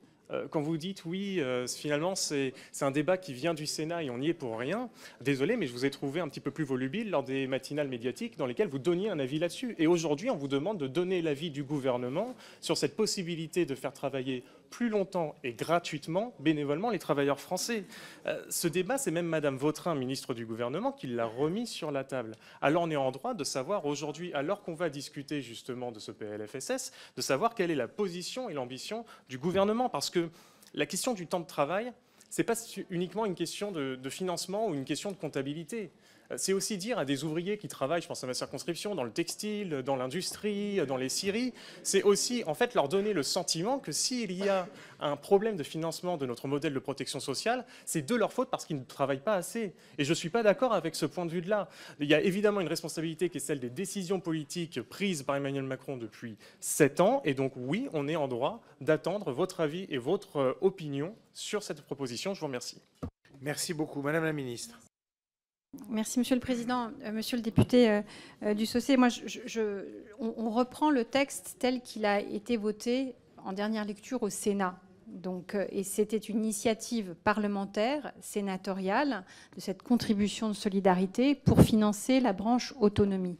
Notre position aujourd'hui, c'est d'abord d'avoir entendu effectivement les positions des uns et des autres. Madame Vautrin a reçu l'ensemble des groupes. Et le débat va avoir lieu à l'Assemblée nationale et ce sera vraiment à l'Assemblée nationale de le décider. Mais nous n'avons pas d'autre choix que de reprendre le texte tel qu'il est issu du Sénat, puisqu'il n'a pas été, le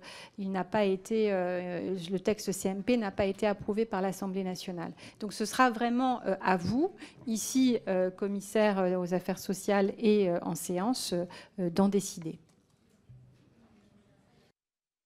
La parole à Annie Vidal. Merci, Monsieur le Président. 3 questions brèves. Madame la ministre des Solidarités, vous l'avez dit, les EHPAD sont en difficulté malgré le fonds de soutien qui est dans le PLFSS. mais l'article 6 ne permet pas de corriger une inégalité entre le secteur privé et le secteur public, puisque le secteur privé bénéficie d'allègements de cotisations sociales et pas le secteur public, et l'article 40 ne nous permet pas de corriger cela. Est-ce que vous pouvez le prendre en compte ultérieurement, puisque ça ne sera pas dans ce PLFSS? Monsieur le ministre de la Santé, le Premier ministre, dans sa déclaration de politique générale, a annoncé une loi de programmation santé. Avec les déficits annoncés, comment voyez-vous les choses, s'il vous plaît? Et par la même occasion, peut-être voyez-vous aussi quelque chose pour la loi de programmation grand âge prévue dans la proposition de loi Bien vieillir? Et enfin, Madame la ministre du Travail, si l'amendement du Sénat sur la seconde journée de solidarité, auquel personnellement j'adhère, est-ce que vous pouvez nous garantir que les 2 milliards seront exclusivement ciblés sur la branche autonomie et justement peut-être amorcer la loi de programmation ou une loi grand âge? Alors, 3 Merci. questions rapides, 3 réponses rapides. Qui souhaite démarrer? Je peux répondre merci, Monsieur le Président. Je peux répondre à Annie Vidal pour lui dire qu'effectivement, on est bien conscient de ces différences qui existent entre les structures en fonction de leur statut. Donc, nous allons demander à l'administration de pouvoir un peu dresser l'état des lieux de ces différences et des impacts qu'elles peuvent avoir, parce qu'il peut y avoir des désavantages sur certains points pour les structures privées, mais d'autres avantages par ailleurs. Et donc, déjà avoir une bonne photographie de la situation pourrait nous permettre d'éclairer le débat. Merci, Président. Pour répondre en quelques phrases à Madame Vidal, simplement, il n'y a pas de baguette magique, vous le savez très bien. C'est réformer une structuration de l'hôpital qui ne nécessite pas forcément davantage de moyens, mais le modèle est à repenser. C'est pour ça que je pense qu'il fallait qu'on ait un ONDAM qui permette de ne pas mettre en compétition le rôle d'employeur des cotisations et le rôle de délivrance du soin. Après, tant qu'on n'aura pas une réforme plus structurelle de l'organisation des soins de ville qui doivent aussi participer à la permanence et encore plus des soins, une réorganisation sous forme de petites unités primaires de soins pour éviter systématiquement le recours à l'hospitalisation via les urgences souvent parce que c'est une grande source de désorganisation. On pourra dans un deuxième temps peut-être mieux réorganiser nos hôpitaux, mieux normer la taille de nos unités et surtout lutter contre les examens inutiles et l'efficience. Il y a un certain nombre de déficiences de prescription sans pour autant alourdir, et ça il faut être vigilant sur ce sujet-là, le travail des soignants parce que je crois qu'il y a une grande volonté de simplification. Donc c'est du travail de longue haleine et j'espère ce qu'on va pouvoir retrouver dans ces 2 ans et demi jusqu'à la présidentielle pour pouvoir aborder cette réforme. Mais pour pouvoir ouvrir des lits, il faut des soignants. Et n'empêche, l'air de rien, jusqu'en 2027, eh bien, ces 3 ans, ça permet de former déjà une certaine formation d'infirmiers. C'est 24 000 soignants qui peuvent être formés, ne serait-ce que pour les infirmières, déjà sur la volonté politique. Merci, Madame Panossian-Bouvet. De Madame Vidal, l'amendement qui était proposé et qui a été voté au Sénat prévoyait un financement direct de la branche autonomie. Donc ça, c'est vraiment fléché autonomie. Je voulais également répondre à une question initiale du rapporteur Thibault Bazin sur la question de la fraude sur les retraites à l'étranger, dont vous m'avez posé la question initialement. Voilà, la mise en œuvre des délais, puisqu'effectivement, la rapporteure de la branche vieillesse du Sénat avait fait voter un amendement qui prévoyait la généralisation des contrôles biométriques et la délivrance de certificats. La raison pour laquelle on était convenu de 2028, c'est afin de laisser le temps de finaliser le développement de l'application pour le contrôle biométrique, de communiquer aussi auprès des assurés et de s'assurer de l'accessibilité du dispositif à tous les intéressés, notamment pour ceux qui ne disposeraient pas d'un smartphone par l'intermédiaire des consulats, des collaborateurs et partenaires des organismes débiteurs. Donc c'était la raison pour laquelle nous étions convenus avec la rapporteure Sénat que c'était 2028. En rediscuter pour voir la faisabilité opérationnelle. Merci beaucoup. Jérôme Guedj. Oui, merci Monsieur le Président. On a un défi de méthode, parce qu'à plusieurs reprises, Madame la Ministre Panossian-Bouvet, vous nous avez dit on part du texte du Sénat. Et d'une certaine manière, c'est la sagesse du travail parlementaire. Donc moi, je vais quand même demander l'avis du gouvernement pour éclairer nos débats en commission auparavant. Est-ce que vous êtes favorable à la suppression de l'article 23 qui prévoyait le gel des pensions de retraite? J'imagine que oui, mais c'est bien de le dire clairement. Sur le nouvel ONDAM, à l'article 27, j'ai bien entendu que vous intégriez la trajectoire à 3,3 et 3,8 avec les remarques qui ont été faites. Par contre, Monsieur Neuder, vous n'avez pas du tout évoqué la question qui est une des avancées issues de la censure et des discussions qui ont pu avoir lieu après, sur le fait qu'il n'y aurait pas de déremboursement des consultations médicales et des médicaments. Vous nous confirmez ici qu'aucun décret ne sera pris en ce sens. Sur l'article 6, vous dites on part du texte du Sénat, mais ça veut dire que vous êtes... quel est votre avis sur la position du Sénat aujourd'hui qui est avec des exos de cotises à 3 milliards d'euros en rendement et non pas le 1,6 milliard qui était celui issu de la CMP. Enfin, pardon d'avoir débordé, sur l'article 7 bis B, il faut quand même le dire, ce sont vos déclarations, Madame la Ministre, qui ont mis le feu aux poudres et on peut s'en passer et j'espère qu'il n'y aura pas d'autres de cette nature. Et enfin, une demande au gouvernement. Nous, parlementaires, nous devons déposer nos amendements jeudi à 17 h. Est-ce que ce serait possible de voir les amendements du gouvernement, non pas quelques minutes avant le début de la séance, et de nous les transmettre, si possible, dans le même délai que celui des parlementaires? Merci. Merci. Qui est-ce qui souhaite répondre? Monsieur Neuder, d'abord. Madame. Juste répondre brièvement à Jérôme Guedj. Effectivement, la position est très claire. Il n'y aura pas de coup de Jarnac à coup de décret. Il n'y a pas de ticket modérateur sur les médicaments. Il n'y a pas de ticket modérateur sur les consultations. Voilà. Donc, je préfère le redire de façon très transparente. Par contre, il y a des discussions avec les mutuelles parce que quand bien même qu'il n'y ait pas de hausse de ticket de modérateur, les mutuelles ont quand même augmenté leurs tarifs de 6%, alors que donc, les usagers vont payer finalement plus de mutuelles sans avoir de majoration de prestations. Donc, il y aura une discussion avec les mutuelles pour savoir comment on organise les choses. Est-ce qu'il y a une ponction, entre guillemets, de cet argent perçu, soit on leur confie d'autres missions. Ça peut être les deux. Pas forcément dans ce texte. Astrid Panosyan-Bouvet. Merci, Monsieur le Président. Je voulais confirmer au député Jérôme Guedj que la règle de revalorisation s'est appliquée au 1er janvier pour les retraites avec une revalorisation de 2,2% au niveau de l'inflation constatée les 12 mois précédents.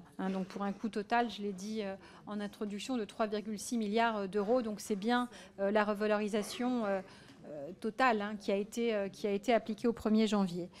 Sur les allègements généraux, effectivement, on repart du texte, mais j'indique ici notre préférence, la préférence du gouvernement pour le compromis qui nous semble intéressant, qui avait été trouvé en CMP, tout simplement, pour à la fois neutraliser l'augmentation du coût du travail sur les bas salaires, 1,2 SMIC, et puis également préserver autant que possible, dans un contexte de durcissement de la situation économique pour nos entreprises, eh bien, la compétitivité des niveaux les plus élevés de la fourchette salariale.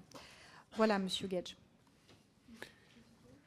Oui, Madame. Oui, merci, Monsieur le Président. Peut-être juste un mot, puisqu'il est question de méthode, pour bien réaffirmer, je le disais tout à l'heure en préambule, que le gouvernement a la volonté qu'on a atterri sur une copie de compromis et que celle-ci, elle soit vraiment basée sur des discussions et des négociations avec les groupes parlementaires. On s'est employé dès la nomination du gouvernement à avoir ces rencontres, à les multiplier pour définir des positions.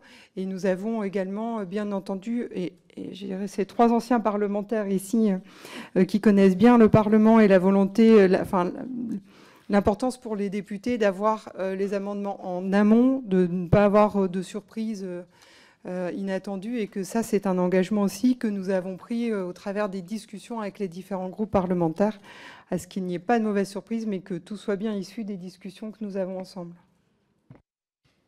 Très bien, merci beaucoup. Didier Legac. Merci, Monsieur le Président. J'avais prévu une question, mais on y a répondu. Donc, je vais juste évoquer pour ma part, et à l'attention de Astrid Panosyan-Bouvet, la ministre du Travail, l'article et de mes collègues, l'article 24 du PLFSS, un article important, et je suis heureux qu'on arrive enfin à pouvoir atterrir sur cette question. C'est l'article qui vise à retranscrire un accord national interprofessionnel, voté à l'unanimité d'ailleurs, et qui fixe lui-même les conditions de réparation des accidents du travail, maladies professionnelles, des victimes de l'amiante. C'est assez technique, donc je ne vais pas revenir ici dessus. Il vise notamment l'indemnisation, les conditions de réparation, soit sous forme de rente, de capital, mais enfin, surtout me saluer le fait que l'article 39, dont on avait beaucoup parlé ici, qui avait été beaucoup débattu en 2023, pardon, pour le PLFSS 2024 a été abandonné, remplacé par l'article 24, et donc voilà, qu'il y a un travail a pu aboutir avec les organisations syndicales, mais pas seulement, et aussi avec les associations de victimes. Donc l'année dernière, on avait été, en fin d'année dernière, on a été privé de débat. J'espère que cette fois-ci, on pourra aller jusqu'au bout. Merci. Je pense qu'il y a un vrai consensus de par les bords politiques de maintenir l'article 24, d'autant que il correspond à une transposition souhaitée par cette année les partenaires sociaux et qu'il avait été aussi enrichi dans le débat parlementaire et en lien avec les associations et les partenaires sociaux. Donc j'espère que nous en resterons là. Merci, monsieur le député. Merci beaucoup. Je donne la parole à Théo Bernard. Bien, merci Monsieur le Président, Mesdames et Messieurs les ministres. C'est une question qui n'est pas directement liée au PLFSS, mais plutôt un problème transversal qui touche économie, tourisme, mais aussi le social et le sanitaire. Et je veux parler ici de la préservation des cures thermales, qui est, je pense, un enjeu de santé publique. Et en première lecture, on avait même un amendement qui avait été déposé pour dérembourser ces cures thermales. Rapidement, le thermalisme, on sait que c'est 90 stations thermales en France, 100 000 emplois directs et indirects, et également un facteur touristique, donc des retombées économiques. Et aujourd'hui, les bienfaits du thermalisme ne sont plus à prouver. Dérembourser les cures thermales, ça voudrait donc dire empêcher des dizaines de milliers de personnes de se soigner. Et du coup, la question que je me posais, c'était de savoir quelle était la position du gouvernement sur le soutien et ou le remboursement des cures thermales. Je vous remercie. Merci beaucoup, monsieur le ministre. Merci, monsieur le député, de remettre cette discussion sur les cures thermales que nous avons eue au PLFSS très tardivement dans la nuit.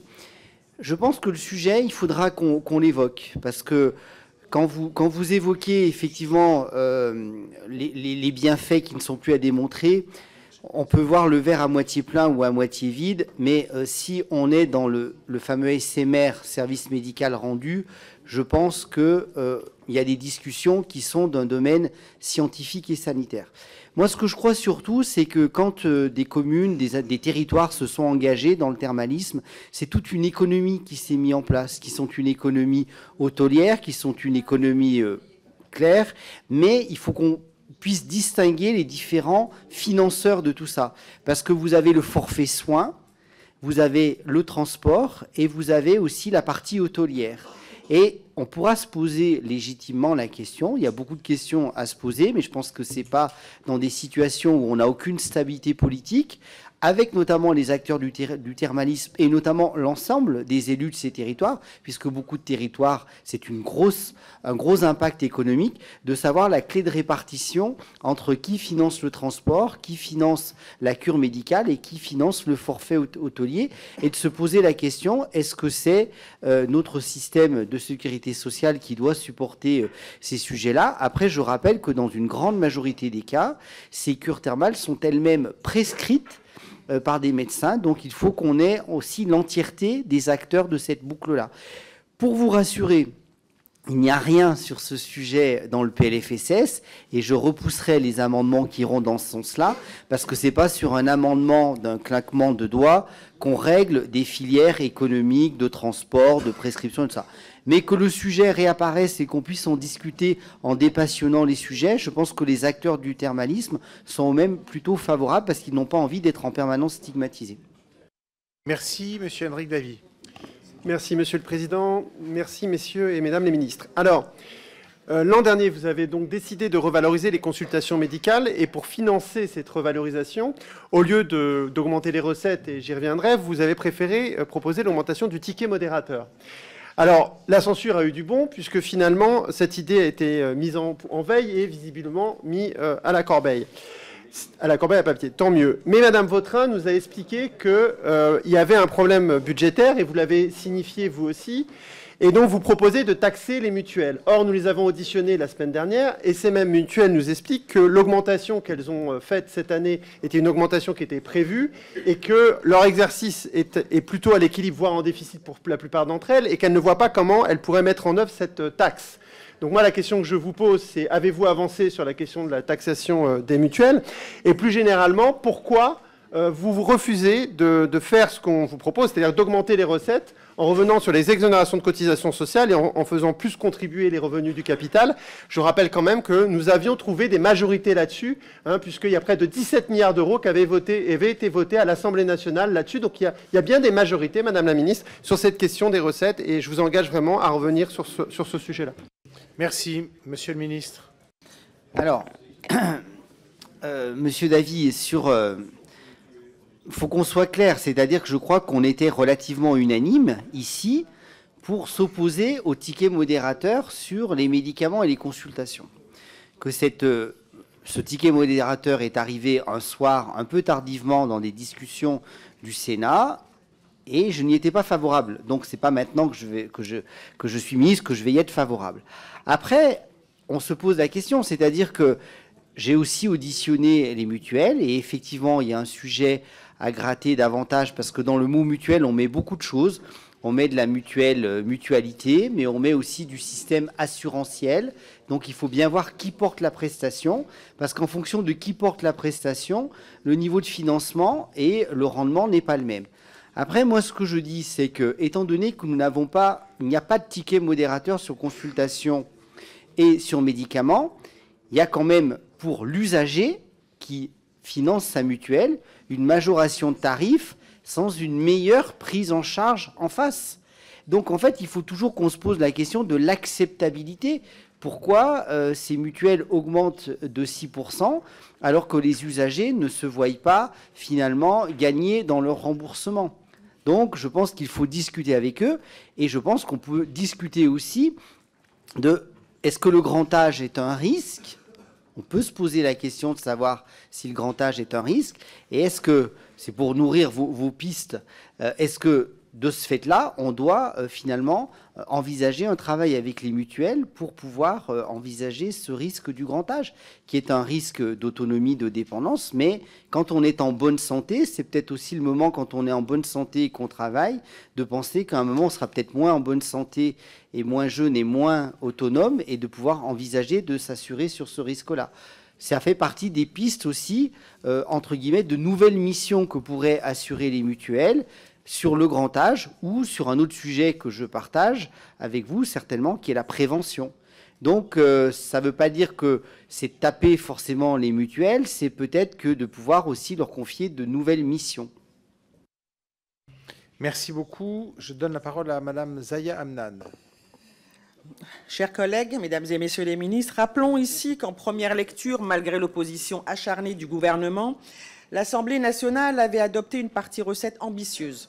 17 milliards d'euros de recettes supplémentaires avaient été prévus pour financer nos droits sociaux et notre système de solidarité. Mais que reste-t-il aujourd'hui de ce texte? Rien. Tous les efforts du NFP et de notre groupe ont été effacés, balayés, comme si ces avancées n'avaient jamais existé. Plus de taxation sur les dividendes, plus de hausse de la CSG, plus de revenus du capital, plus de plafonnement des niches fiscales. Doit-on penser à un 49.3 déguisé, quand les amendements portés par la majorité des députés ont été balayés pour mieux imposer l'austérité? Ce texte revient de la Chambre haute, ça a été dit plusieurs fois tout à l'heure, où la droite sénatoriale a amplifié les attaques sociales. Vous annoncez une hausse de l'Ondam de 3,3%, soit à peine 1,3% après inflation. La Fédération hospitalière de France estime, elle, qu'il faudrait 3,9 milliards supplémentaires juste pour maintenir l'existant. Ce sous-financement est criminel. Des lits fermés, des soignants épuisés et des patients laissés sans soins. Êtes-vous prêt à débloquer les montants nécessaires en lien avec les besoins réels? Allez-vous dire oui? Allez-vous continuer cette politique de classe à une fiscalité plus juste? Peut-on avoir votre avis, l'avis du gouvernement avant toute discussion, tout échange? Merci. Merci. Oui, mais je veux bien Madame répondre, Parmentier-Lecocq. Monsieur le Président. Merci beaucoup. Simplement pour dire que c'est quand même un peu extraordinaire d'avoir ce type d'interpellation du seul groupe de l'Assemblée nationale qui a refusé toute discussion avec le gouvernement. Donc vos propositions, vous les ferez au travers de vos amendements et ce sera le débat parlementaire qui pourra déterminer si oui ou non vous avez trouvé le bon équilibre souhaité par l'ensemble de l'Assemblée nationale. Mais j'en doute puisque vous n'êtes pas du tout dans une démarche de recherche de compromis qui est pourtant indispensable compte tenu des équilibres de l'Assemblée nationale aujourd'hui. Merci beaucoup. Michel Lozana, maintenant, s'il vous plaît. Michel Lozana. Oui, merci, Monsieur le Président. Mesdames et messieurs. S'il vous plaît. S'il vous plaît. Attendez, Merci. tout le monde a respecté jusqu'à présent l'écoute des orateurs. Alors, Monsieur Lozana. Bon, je démarre. Merci, Monsieur le Président, Mesdames et Messieurs le Ministre. Je constate que le Bloc central, c'est le seul à se préoccuper évidemment de l'équilibre financier. Les autres font des manœuvres dilatoires. Je voudrais vous poser la question, Monsieur le Ministre, sur un problème tout d'abord. Et ça ne vous étonnera pas par rapport au CEPS qui peut également tenir compte de la sécurité d'approvisionnement du marché français que garantit l'implantation des sites de production. Et donc, moi, je voudrais savoir comment le CEPS prend en compte les sites de production et en termes de développement durable, est-ce qu'on pourrait envisager qu'il y ait des critères qui favorisent aussi le développement durable parce qu'une production en France produit moins de gaz à effet de serre, évidemment. Deuxième chose, je crois que le Sénat a supprimé la prolongation de l'expérimentation du cannabis thérapeutique, qui est avant tout et seulement d'ailleurs une thérapeutique nécessaire pour certains enfants. Alors je sais que ça doit être prolongé, pas que pour des enfants d'ailleurs, pardon, et pour des patients. Je sais que ça doit être prolongé jusqu'en juillet, mais quelle est votre vision là-dessus et que peut-on faire après? Parce qu'il y a des thérapeutiques qui ne peuvent être remplacées par d'autres thérapeutiques. C'est vraiment une nécessité pour certains patients. Merci beaucoup, Monsieur le Ministre.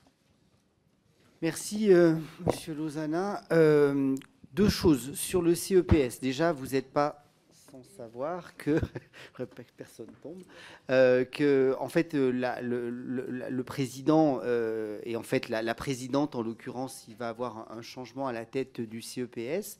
Donc je pense qu'il y a aussi un rapport qui est en cours et qui sera bientôt présenté sur effectivement l'efficacité du CEPS. Et ce que vous avez évoqué sont des bonnes idées sur effectivement le rôle de production locale. C'est un des grands engagements et d'un des grands enseignements de la crise sanitaire sur la souveraineté sanitaire, de ne pas dépendre. Donc je crois que le CEPS, et je crois qu'on le partage tous, dans son analyse, puisse effectivement privilégier les entreprises françaises, voire européennes, frappe de bon sens. Après, quand on a dit ça, on se fait plaisir, mais je voudrais juste simplement dire que ce qui est le plus important dans la souveraineté sanitaire, c'est le principe actif. Dans certains nombres de cas, on peut produire du principe actif. Il y a un certain nombre de projets, j'en ai un dans ma circonscription, pour ne pas le nommer, sur la production de paracétamol. Après, il faut savoir aussi que dans un certain nombre de cas, en fonction des molécules, nous ne pourrons jamais, et je préfère qu'on se le dise, jamais avoir ces principes actifs, puisqu'en fait, la constitution de ces principes actifs émet un certain nombre de dégagements dans l'environnement qui sont totalement et strictement interdits par les normes européennes. Donc, on est dans un degré de souveraineté qui restera quand même à préciser. Mais que le CEPS puisse en prendre compte, je pense que c'est une bonne idée. Et le deuxième sujet, c'était... Ah oui, le cannabis thérapeutique. Effectivement, le 31 décembre, à minuit, on arrivait en fin de procédure, en fin d'expérimentation. Donc, j'ai communiqué, vous l'avez peut-être pas vu le 31 décembre, mais je me rappelle parce que je l'ai fait à 23 h. Un 31 décembre, on se rappelle de ce genre de communiqué qu'on prend pour justement permettre, par une lettre de couverture, que les patients, donc nous en avions 3500 dans l'expérimentation, il y en reste encore 1200, et qui sont effectivement traités et soulagés par ces thérapeutiques, puissent continuer d'être approvisionnés jusqu'à ce qu'on puisse prendre des décisions. Et je pense qu'il faudra qu'on décide pour savoir ce que l'on fait. Donc il y a un certain nombre d'industriels français qui sont intéressés pour pouvoir constituer une filière thérapeutique et pour pouvoir soulager ces patients, en sachant que dans un certain nombre de cas, c'est des patients qui sont rebelles à toute autre thérapeutique. Je pense notamment aux algies de la face, aux raideurs post-AVC. On a un certain nombre de pathologies comme ça qui sont très difficilement soignables. Donc, aucun patient en France qui était dans une expérimentation et qui bénéficie de cannabis thérapeutique sera en rupture de médicaments et de fournitures. Par contre, je réaffirme ma volonté, pour pas qu'il y ait d'ambiguïté, que je suis totalement opposé à l'autre usage du cannabis dit récréatif. Merci beaucoup. Arnaud Simion. Oui, Monsieur le Président, Mesdames les ministres, Monsieur le Ministre, c'est une question qui s'adresse à Madame Parmentier-Lecocq. Les confédérations des employeurs du secteur social et médico-social vous ont écrit, Madame, en décembre, concernant la réforme Séraphin-PH, qui doit avoir lieu en 2025. Ils ont demandé un décalage de calendrier de mise en œuvre afin de permettre aux établissements de s'adapter aux enjeux de cette réforme sans pression excessive. Ils ont également demandé un engagement ferme en matière de transparence et de garantie réaliste concernant la construction d'un futur modèle tarifaire afin de préserver la qualité des services rendus aux personnes et un accompagnement renforcé également des établissements concernés. Et enfin, qu'un comité stratégique sous votre présidence soit tenu pour clarifier et arbitrer les orientations politiques de la réforme. Il n'y a pas de remise en cause de la réforme chez eux. Il y a simplement un souhait de ne pas avoir une mise en œuvre chaotique de la réforme et également uniquement réduite à une dimension technique. Merci beaucoup. Oui, merci Monsieur le Président. Merci Monsieur le député pour votre question. Cette réforme, pour peut-être dire en quelques mots, elle est à l'œuvre depuis une dizaine d'années. Donc moi, j'ai repris le dossier en l'état, si je puis dire. C'est une réforme du financement des établissements médico-sociaux en charge des personnes en situation de handicap qui doit se mettre en place spécifiquement, prioritairement pour les établissements qui prennent en charge les enfants. C'est une réforme, vous l'avez dit, qui est compliquée, qui prend beaucoup de temps et peut-être aussi pour laquelle on a un petit peu perdu de vue les objectifs initiaux. Or, c'est une réforme que je considère importante parce qu'elle est chargée finalement d'accompagner la transformation de l'offre, de l'offre pour les personnes en situation de handicap qui consiste à se dire qu'on apporte des solutions aux personnes et qu'on fait le plus possible du sur-mesure pour répondre dans le cadre de parcours aux personnes en situation de handicap et donc là, prioritairement aux enfants. Donc, j'ai reçu les organismes que vous évoquez qui m'ont fait part de leurs craintes. J'ai pris l'engagement auprès d'eux de ce comité stratégique qu'ils appellent de leur vœu pour qu'on puisse bien se redire les objectifs que l'on partage finalement de cette révision du financement qui doit permettre justement d'accompagner la transition, la transformation de l'offre qui est à l'œuvre. Et par ailleurs, j'ai refait aussi passer le message, vous savez, on leur demande des coupes, c'est-à-dire un peu l'analyse au regard de leur situation, des impacts que pourrait avoir cette réforme. Ça, c'est des éléments qui doivent permettre d'éclairer aussi la réflexion. Donc, j'ai donné plus de délai, en fait, puisqu'il y avait cette question de délai un peu rapide, donc j'ai étendu les délais pour pouvoir récupérer ces informations. Et au regard de tous ces éléments, on va pouvoir repartir, continuer. L'idée, c'est bien de continuer à mener cette réforme et à la faire atterrir, mais à la faire dans la concertation avec un bon partage d'objectifs en s'assurant que, in fine, on répond bien aux besoins des personnes en situation de handicap. Merci beaucoup. Justine Gruet. Merci Monsieur le Président, Madame, Messieurs les ministres, Mesdames, Monsieur, pardon. On analyse ici le budget de la sécurité sociale qui représentait 640 milliards d'euros en 2024. C'est un système et un mode de fonctionnement qui date de 1945. 5 branches gérées de manière différente par des structures privées ou publiques avec des frais de fonctionnement plutôt efficients, notamment dans la branche maladie et la branche famille. Quand on essaye de responsabiliser au regard du coût de la santé, notamment avec le ticket modérateur ou le forfait journalier, on voit que c'est transféré automatiquement aux mutuelles qui majorent du coup les cotisations pour toutes les personnes. Ça semble peu opportun à l'instant T, mais je pense que c'est un réel sujet de venir moderniser notre système, comme je vous l'ai dit, qui date de 1945. Il faut qu'on soit capable de fluidifier ce système au regard du coût de notre modèle social. Par exemple, que pensez-vous de soumettre le reste à charge de la santé à une prise en charge par le patient, plutôt qu'automatiquement par un transfert vers les mutuelles, qui par ailleurs, elles, ont des frais de gestion de 30%, en fonction du revenu fiscal de référence du patient, comme cela fonctionne dans la branche famille. Ensuite, nous avancerons notamment dans la niche de la droite républicaine à venir avec un plafonnement des aides sociales. Seriez-vous prêt à nous suivre pour mieux valoriser ceux qui travaillent? Et enfin, une dernière analyse de chiffres assez factuels. On a une augmentation de 1,5 milliard d'euros des allocations familiales de la PAJE et de la prime de rentrée scolaire de 2019 à 2023, quand dans le même temps, on a la natalité qui diminue de 10 points. Bref, est-ce qu'on est capable d'avoir une analyse et une culture de l'évaluation? Certes, nous sommes dans une période de compromis, mais je crois qu'il faudra qu'on ait le courage de réformer en profondeur ce système dont les Français sont tant attachés. Merci beaucoup, Monsieur le Ministre. Merci, Madame Gruet.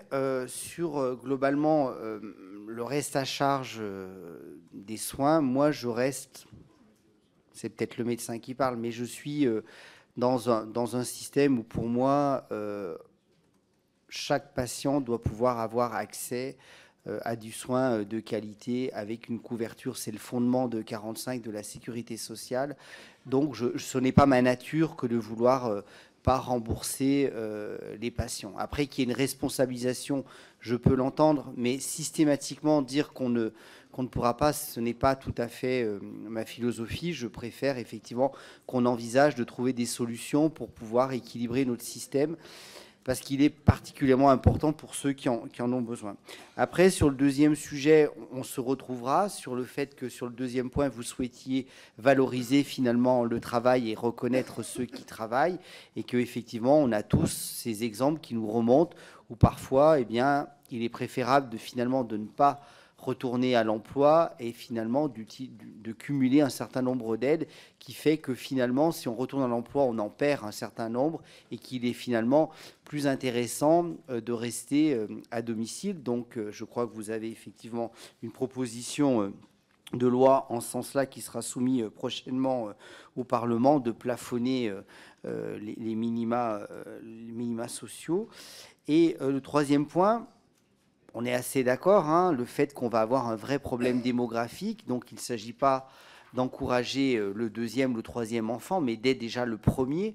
Donc ça pose la question de quelle politique familiale pour favoriser effectivement, dans un souci d'équilibre démographique, et en fonction aussi de l'évolution professionnelle, avec une égale accès au travail pour le père ou la mère de l'enfant, ça embrasse les modes de garde et ça entraîne toujours les questions d'universalité des allocations familiales, qui sont des valeurs que je partage. Maintenant, quand j'ai dit ça, est-ce que nous sommes en capacité de le financer à l'heure actuelle? Je n'en suis pas certain. Merci. Oui. Merci, Monsieur le Président. Le sujet que Madame la députée Gruet apporte est absolument fondamental, hein. C'est vraiment la question de pouvoir bien vivre de son travail, hein, et une étude de l'adresse que j'avais déjà citée, hein, mais qui dit qu'une femme qui est au SMIC, qui élève ses enfants seuls, ses 2 enfants seuls et qui est locataire, pour voir son revenu d'activité augmenter de 100 €, il faudrait que son employeur l'augmente de 750 €. Voilà. Et donc, c'était tout l'objet du chantier souhaité par Michel Barnier, qui va être repris par François Bayrou et que Madame Vautrin va suivre, qui est celui de l'allocation sociale unique, et qui permettra vraiment de mieux piloter ce sujet. Et enfin, je pense que le sujet de la dénatalité, il ne peut pas être totalement décorrélé. Vous avez parlé de la garde d'enfants, mais également, quelque part, d'une forme de précarisation aussi des jeunes actifs, où on se pose effectivement non plus la question du 3e enfant, mais dès le 1er enfant. Et donc c'est vraiment, je pense, hein, le sujet du travail, et encore une fois, peut-être du travail qui est trop mis à contribution pour le financement de la protection sociale, dont les équilibres démographiques vont continuer à aller dans un sens qu'on connaît, qui doit être posé et qui est la responsabilité de l'ensemble de cette Assemblée. Merci. Arthur Delaporte. Merci, Monsieur le Ministre. Alors, j'ai 2 questions en 1 minute, il faut faire court. La première, elle est simple. Être remboursé à 100% quand on a des revenus supérieurs à la moyenne, est-ce vraiment indispensable? Je vous pose cette question, Madame, Monsieur le Ministre, parce que vous avez des collègues qui ont eu ces propos, et donc je voulais savoir votre point de vue. Est-ce qu'on a un système universel ou non? Voilà. Deuxièmement, Madame la Ministre, je précise, c'est Monsieur Lombard ce matin. Deuxièmement, et cette question est un peu détournée du PLFSS, mais bon, j'utilise les 30 secondes qui me restent, puisqu'on n'aura plus de discussion vraiment sur le PLF à ma connaissance. J'en profite pour revenir sur un élément qui m'est cher, c'est la question de l'accompagnement des jeunes qui recherchent un emploi. Si je sais qu'on est revenu sur la question des 500 emplois à France Travail qui allait être supprimée, il y a aujourd'hui les missions locales qui sont face à de grandes difficultés de financement. Par exemple, la mission locale de Caen, c'est potentiellement un plan social de 12 ETP sur 100 qui se profile. Madame la Ministre, qu'en pensez-vous? Très bien. Alors, Monsieur Lauder et Madame. On va répondre à Bouvet. 2 voix sur le remboursement du médicament, enfin le remboursement des soins. Oui, moi je reste, je l'ai dit, je reste sur le fondement du Conseil de résistance de 46, sur le fait que effectivement le niveau de rémunération ne rentre pas en compte dans le remboursement. C'est l'accès aux soins, si possible pour tous, partout. Donc moi je suis sur cette philosophie-là. Vous me demandez, je vous l'ai dit, c'est le fondement de 45, mais qui sont sur d'autres valeurs, l'éducation, la sécurité et la santé. Donc si vous m'interrogez moi sur mes valeurs, voilà quelles sont-elles. À la question du député Arthur Delaporte, je rejoins parfaitement les propos de Yannick Neuder, d'autant que de commencer à introduire une logique de différenciation des prestations en fonction du revenu fragiliserait aussi, je pense, in fine, le consensus social et politique autour de ce bien public qui est notre système de santé. En ce qui concerne les missions locales, on est sur la section loi de finances, mais vous me posez la question, d'autant que j'avais eu l'occasion de rencontrer les missions locales, notamment d'Hérouville, dans votre circonscription. Le budget a prévu de passer de 635 millions d'euros à 600 millions d'euros pour les missions locales et de garder également le nombre de contrats d'engagement jeunes pour les suivis par les missions locales à 200 000. Il faut quand même rappeler, si on met les choses en perspective, qu'il y a eu une augmentation de près de 80% des crédits des missions locales depuis 2017. Je comprends qu'aujourd'hui, ces difficultés sont en fait accrues par les difficultés de financement également des collectivités locales qui enlèvent leur financement. Donc il faut qu'on regarde là, de manière en proximité avec les missions locales, pour voir comment elles peuvent continuer ce travail absolument essentiel auprès de nos jeunes et en particulier de nos jeunes en difficulté. Merci, monsieur le député.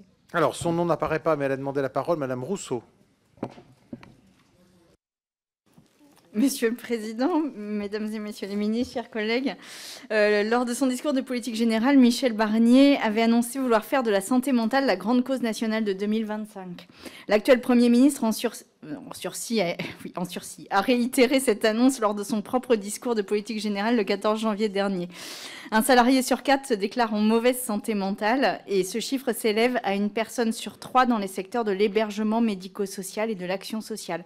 Or, les 2 experts missionnés par le précédent Premier ministre, le professeur Michel Joyeux et Angèle Malatre-Lansac, ont indiqué la semaine dernière être toujours en attente des consignes du nouveau gouvernement. Alors qu'une étude menée au Centre d'évaluation pour les jeunes adultes et les adolescents à Paris et publiée dans une revue internationale ce mois-ci démontre des insuffisances dans la continuité des soins psychiatriques entre l'adolescence et l'âge adulte, ce PLFSS est bien loin des ambitions affichées en matière de santé mentale. Ma question est donc très simple. Quand et comment comptez-vous réellement prendre à bras-le-corps ce sujet? Merci, Monsieur le Ministre. Merci, Madame Rousseau, pour cette question. Je regrette que vous n'ayez pas été en début de cette séance, puisque j'ai dit que nous avions eu la chance, en commission des affaires sociales, d'avoir eu un très bon rapport. Ah, voilà, des députés Rousseau et Debré-Chira. Comme je vous ai cité d'ailleurs lors du grand débat de santé mentale que nous avons eu il y a une quinzaine de jours, à l'initiative, je crois, du groupe Horizon. Donc, je partage. Et je vous l'ai dit, puisque vous avez eu la gentillesse de m'accompagner, c'était je ne sais plus quand, le 1er janvier. Donc voilà, donc le 1er janvier, nous avons effectivement évoqué ces sujets avec les soignants. Avec les soignants de l'hôpital que je visitais pour le 1er janvier. À la Pitié, puisqu'à la Cochin, non, j'étais sur les grippes, donc c'était effectivement les urgences du 1er janvier à la Pitié. Donc ce sujet, je pense qu'il faut qu'on arrête de faire des enquêtes, des bilans, des diagnostics. Il faut traiter. Voilà. Donc on a un très bon rapport parlementaire. On a des experts que je vais rencontrer. Bon, ça fait 24 jours qu'on est un mois qu'on est arrivé. Donc, justement, les deux experts que vous avez cités, ça n'a été confirmé, le fait de garder santé mentale comme priorité nationale que lors du discours de politique générale. Donc, naturellement, les deux experts que vous avez cités vont être naturellement rencontrés. Je vais les rencontrer. Sachez aussi qu'il y a beaucoup d'organisations qui sont mises en place et nous avions notamment un délégué interministériel à la santé mentale que j'ai rencontré également, puisque c'est entre guillemets lui qui est en place. Je ne sais pas et je ne suis pas sûr qu'il veuille poursuivre sa mission. Donc il y a besoin de se réorganiser assez vite entre les différents acteurs. Moi, je souhaite totalement vous associer. Alors ça, je pense que s'il y a un sujet où on peut avancer très facilement en transpartisan, c'est le cas. J'avais même proposé à Nicole de Bréchira de déposer une proposition de loi sur ce sujet pour qu'on puisse avancer. Vous pourriez le proposer tous les deux. Donc, si vous en êtes d'accord, les rendez-vous sont en cours de calage avec les deux experts que vous avez cités.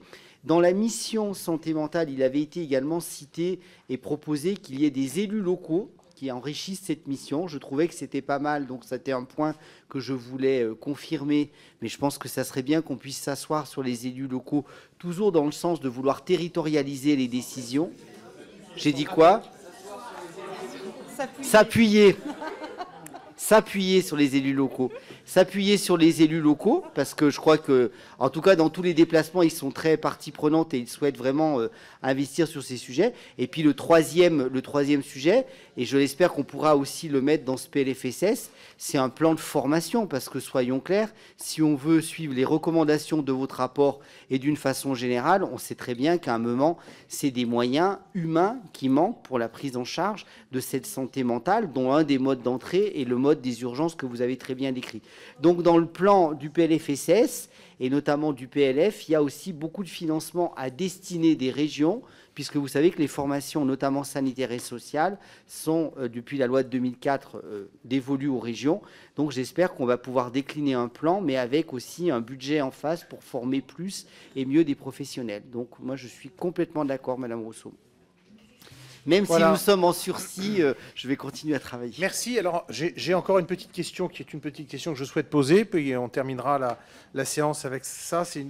Dans le PLFSS, il était prévu la création d'un régime fiscal pour les sachets de nicotine, mais nous sommes plusieurs ici à défendre l'idée de la suppression de ces sachets de nicotine. Donc, est-ce que le gouvernement prend l'engagement, comme le gouvernement précédent, de supprimer, enfin plutôt d'interdire les sachets de nicotine, de manière à ce qu'effectivement nous soyons éclairés au moment où nous discuterons de cette disposition dans le PLFSS.